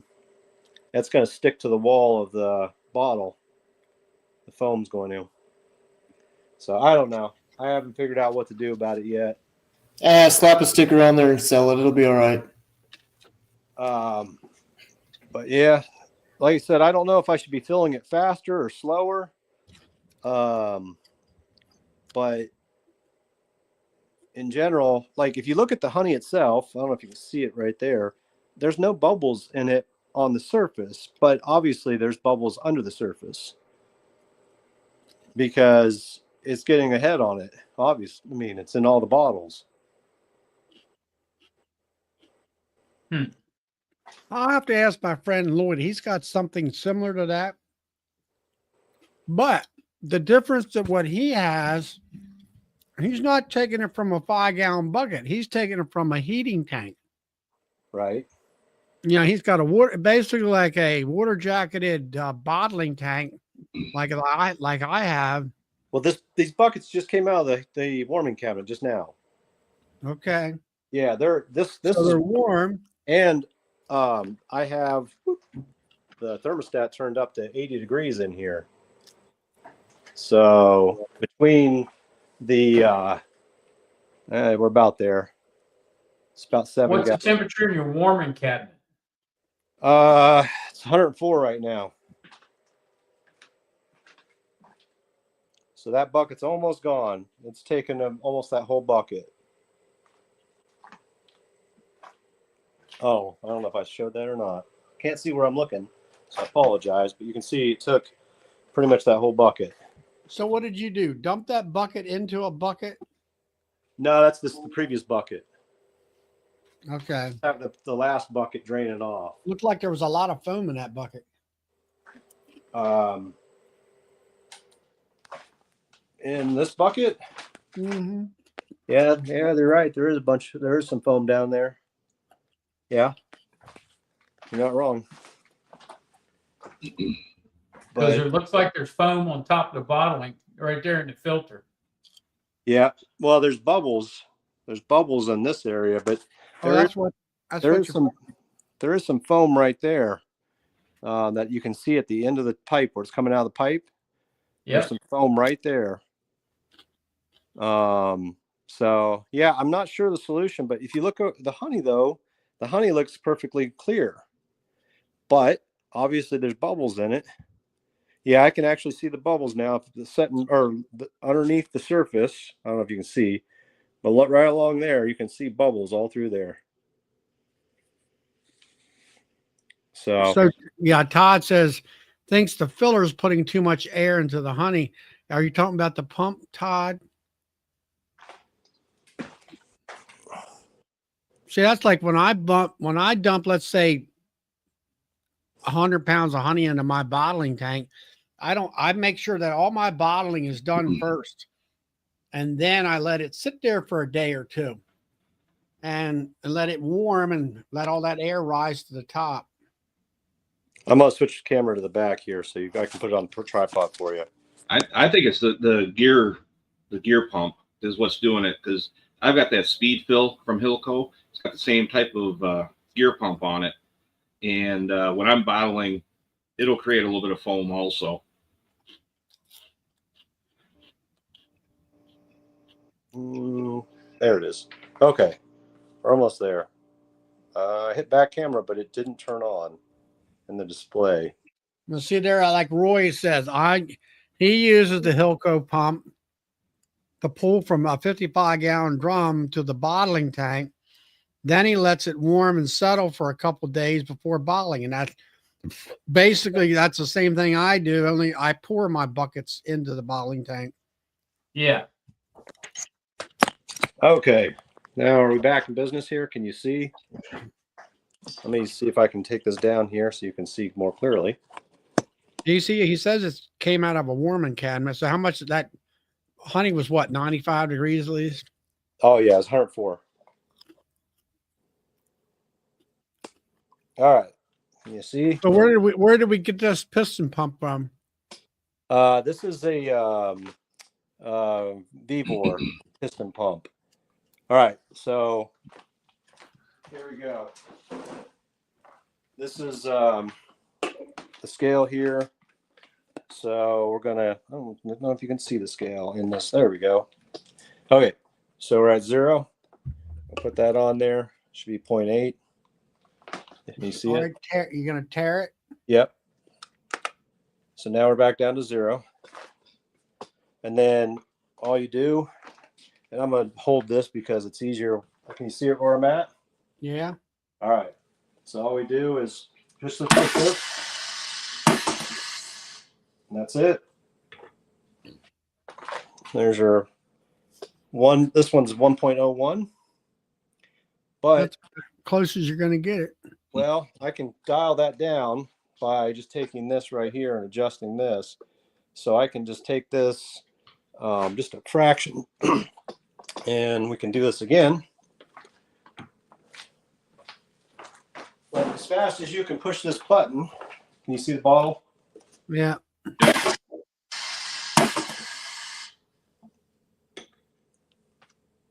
So now we're still at 1.01. The other benefit of this, so this is a 2-pounder here, okay? So you can just put a 2-pounder in here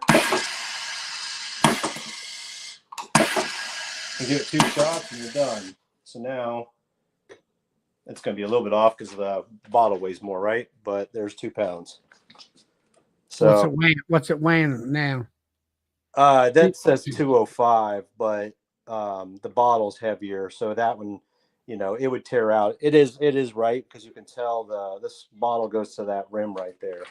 And then, well, yeah, I mean, like my 2-pounders, I tear it out, and I find that you don't go up to the fill ring because it'll be over too much. Yeah, I was trying to find a 3-pounder for you, but I'm just going to show you. You can just keep hammering these things through one after another, and you don't have to slow down. Here's, I left my bottles in the other room. So all I've got is these 1-pounders to show you. Yeah, we get the idea. Just but yeah, it's quick, as fast as you can put that in there. You can just keep on running through them. So I can run I can do 5 gallons in, I don't know, 5 minutes. It's the problem is getting the lids on, right? It takes longer to put the lids on than it does to run the honey in. So if you have somebody helping you, what ends up happening is they end up overrunning you. You end up having 30 bottles on the table and you can't keep up. So it's a good high production system. But you know, the whole foam issue, I haven't figured that one out. Now, like I said, I didn't really have the foam issue until I got the pump. Before I was just dumping the buckets in, but that destroyed my shoulder. So, because last year I had to have surgery to reattach my bicep to my shoulder. And then I started picking up 6-gallon buckets above my shoulder and I kind of retore my shoulder. So not the best idea. So that's why I bought the pump. So now if I could just figure out how to get that pump worked out where, you know, it's not creating air in the line. And I don't know if I left these open, if that would help. I don't know. Like for a little bit, would the air settle out, or would you still just get foam on top? So Robert, I didn't see a leak on that thing. It doesn't leak, doesn't drip, does it? No, there's the plate right there. There's no drops. So So are those air powered pistons? Yes. Yep. So here's your airline here, and you can shut the air off. Let me ask you this: can you slow that thing down a little bit? The air or the piston? The piston fill. Can you slow it down some? I don't think so. I don't know how you do that. How about regulator on the air? Well, yeah, you could turn the air down, sure. So yeah, I could put less pressure on it. Well, I was thinking about where you might be whipping air into the honey because it's pushing it out so fast. I don't know. When it hits the bottom. Yeah, but that piston should be full of honey all the time. It is. So what happens is, after it discharges, what it does is this piston gets pulled back and it fills. Oops, sorry. This piston here pulls back the plunger, and the plunger fills this chamber with honey. At the same time that's happening, this valve here closed, so that way it can't suck air in this way. So it only pulls in the fluid from here. And then when you push the button, this valve opens, and then there's a valve that closes off here.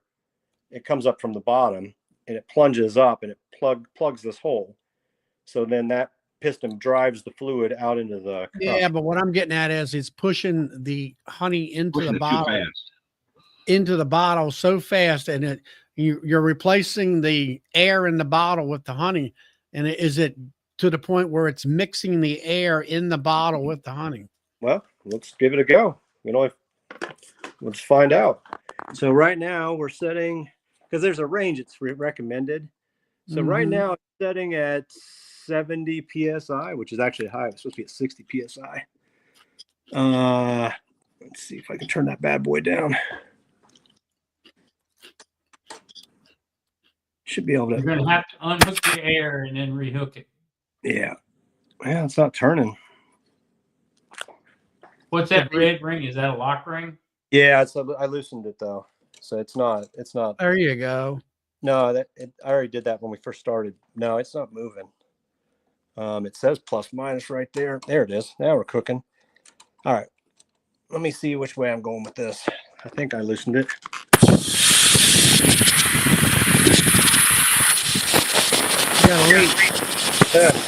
I opened it too much.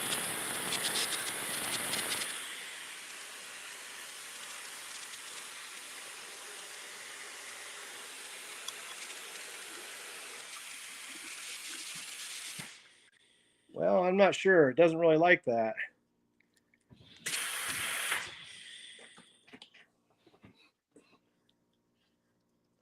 Doug says that he sees air bubbles coming in on the suction side on the pump, so it might be that problem. That's weird. It really just doesn't like that. There must be a port on that. Yeah, there's a port on it that if you don't have it engaged to 60 psi, it bleeds out. So you have to be at least 60 psi. You can hear it. It's Yeah, we can hear it. But we'll play this game. We'll turn it down. We'll just bleed some air. Why not? Let's just see. It's annoying, but let's see what happens. Sorry about the volume. You can mute it, and we'll see if it does anything different.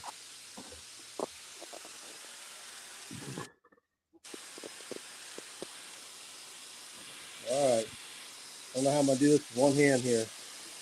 Stop making a mess. We're going to go for it. I don't know. It did work slower, but I can't listen to that all night. It did go slower if you noticed, and it has the same fill. So the fill is exactly the same. Should be what, 108 ish. So yeah, Yeah, but do you see any air in it? Yeah. Is there any foam this time?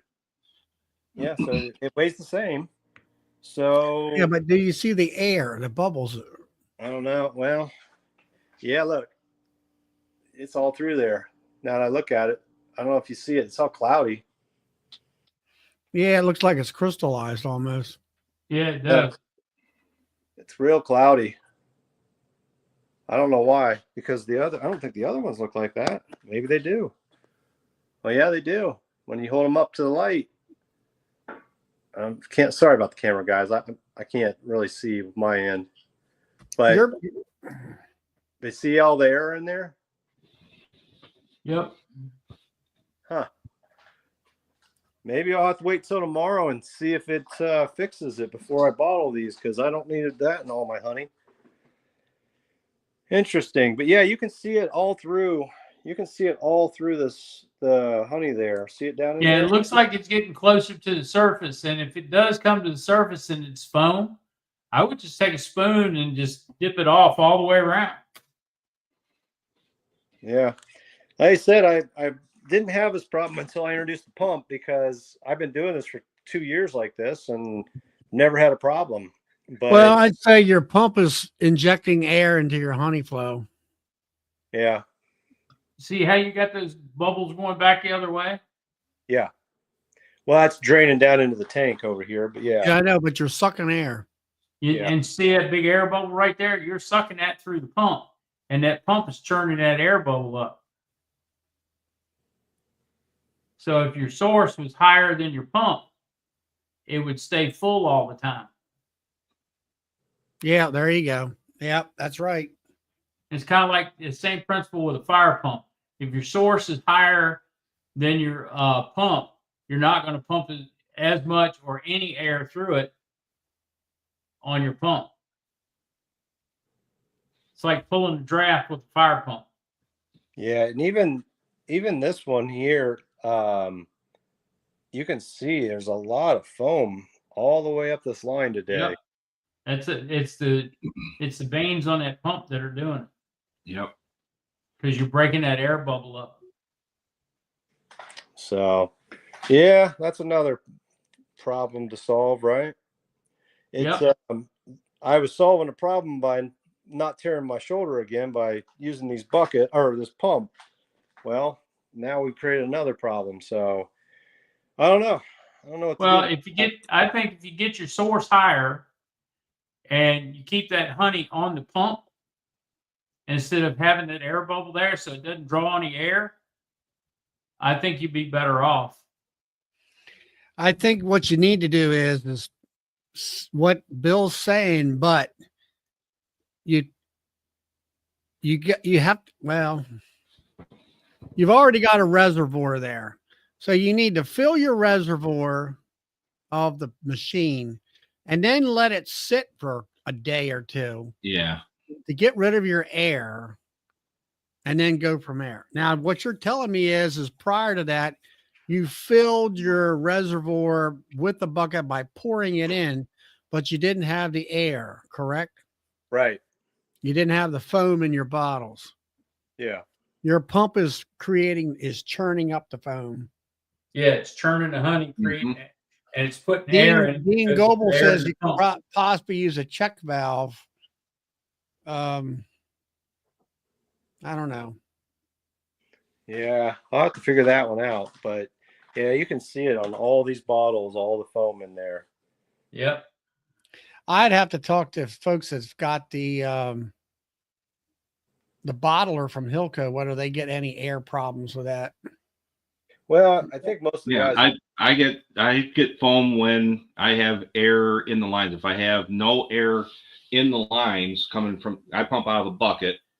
If I don't have any air whatsoever, then it comes out clear. If I have the foam or any bit of air in the lines, then I get the foam also. All right, so it all boils down with that experience. Then you've got to completely purge the air out of your lines. Yeah, before you got to get rid of that big air bubble that's in your line there. Well, Yeah, I can put that this on the and floor. there's air in the pump on Yes. top of the veins, and when those veins turn, it's pulling air into the honey. So there's got to be a way to bleed that pump down and bleed the air out of that pump. Yeah, I could set the pump on the floor and then put then the honey would be above it on the chair here and then would run down into the pump, and then the pump could pump it all the way up to the reservoir. I have enough hose to do that. I bought 20 feet and I'm only using 5 feet of it, or 6 feet here. So I've got another 10 feet sitting around. So get that pump below your bucket or bucket above your pump, however you want to do it. But I think if you get rid of that big air pocket there, and that's what's really doing it, because it's sucking it in through that. And I think another thing of it is when you set it up like that, that you need to have the line that's going out of your pump. You need to pump those lines clear of air first, then pump it into your reservoir. I think that would work better. Not sure. Yeah, and then when you pump your reservoir, you still might want to let it sit, like Charlie said, let it sit for a couple days. the problem is I usually try to bucket about 15 gallons at a time, 15 or 20. And so that's only a 7-gallon reservoir. So I'd only be able to do 1 bucket a day, which isn't the end of the world, but it would definitely, I'd have to do whatever, 1 bucket a day. Well, you'd have to get yourself a bottling tank or a tank that's heated. I don't know.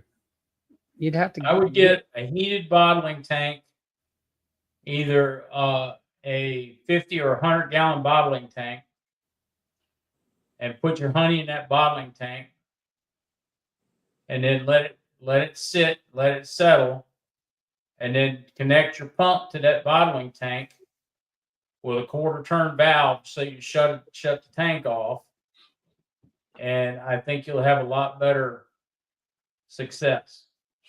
Yeah, because a friend of mine, he's got the bottling tank that's water jacketed. It sits higher than his pump. His pump, it looks similar to what you have there, and it goes over to that reservoir and then in. So I don't think I think it's gravity fed, not pump. Yeah, I mean, just hearing the philosophy here, I don't think the bottling tank matters is one way from the discussion, because whether it came out of the heating cabinet or it came out of a heated bottling tank, the temperature of the honey is going to be the same and the settlement's going to be the same. I think really what the end game here is you're just trying to get the air out of the line, right? So that means that this line has to be full and that line has to be full. So what I could do is lower this pump down near the floor, whatever, run a 8-foot line or something up top. But before I start filling the reservoir, I could pump it back into the another bucket until the line's full, and then put it up there. That way there's no air. Yeah, that sounds more logical. Then at least there's no air in the line. But I could let it set overnight. I mean, it's not the end of the world. It's just I just like to get it done. But at the same time, getting it done wrong isn't helping me any, because this is going to cost me money, because I'm going to end up having to come in here, tear all these seals off, throw all these lids away at 35 to whatever, 45 cents a piece. I can't remember what they are. And then, how do I get that foam out of there? Not easily, that's for sure. So I don't know. Definitely creates a problem. Yeah. And you can Well, see it. guys, yeah, I'm going to go ahead and shut the chat down. It's 11:15. We went past our normal time. So until next time, let's see, where are we at here? We will see you next Friday. Also tomorrow night at 8 p.m. Eastern Standard, 7 p.m. Central Time. Joey Rawls is going to have the Highs for Heroes giveaway for RTX honeybees, Phil. So until next time, we'll catch you all later. And I'll see y'all Monday Good night. night.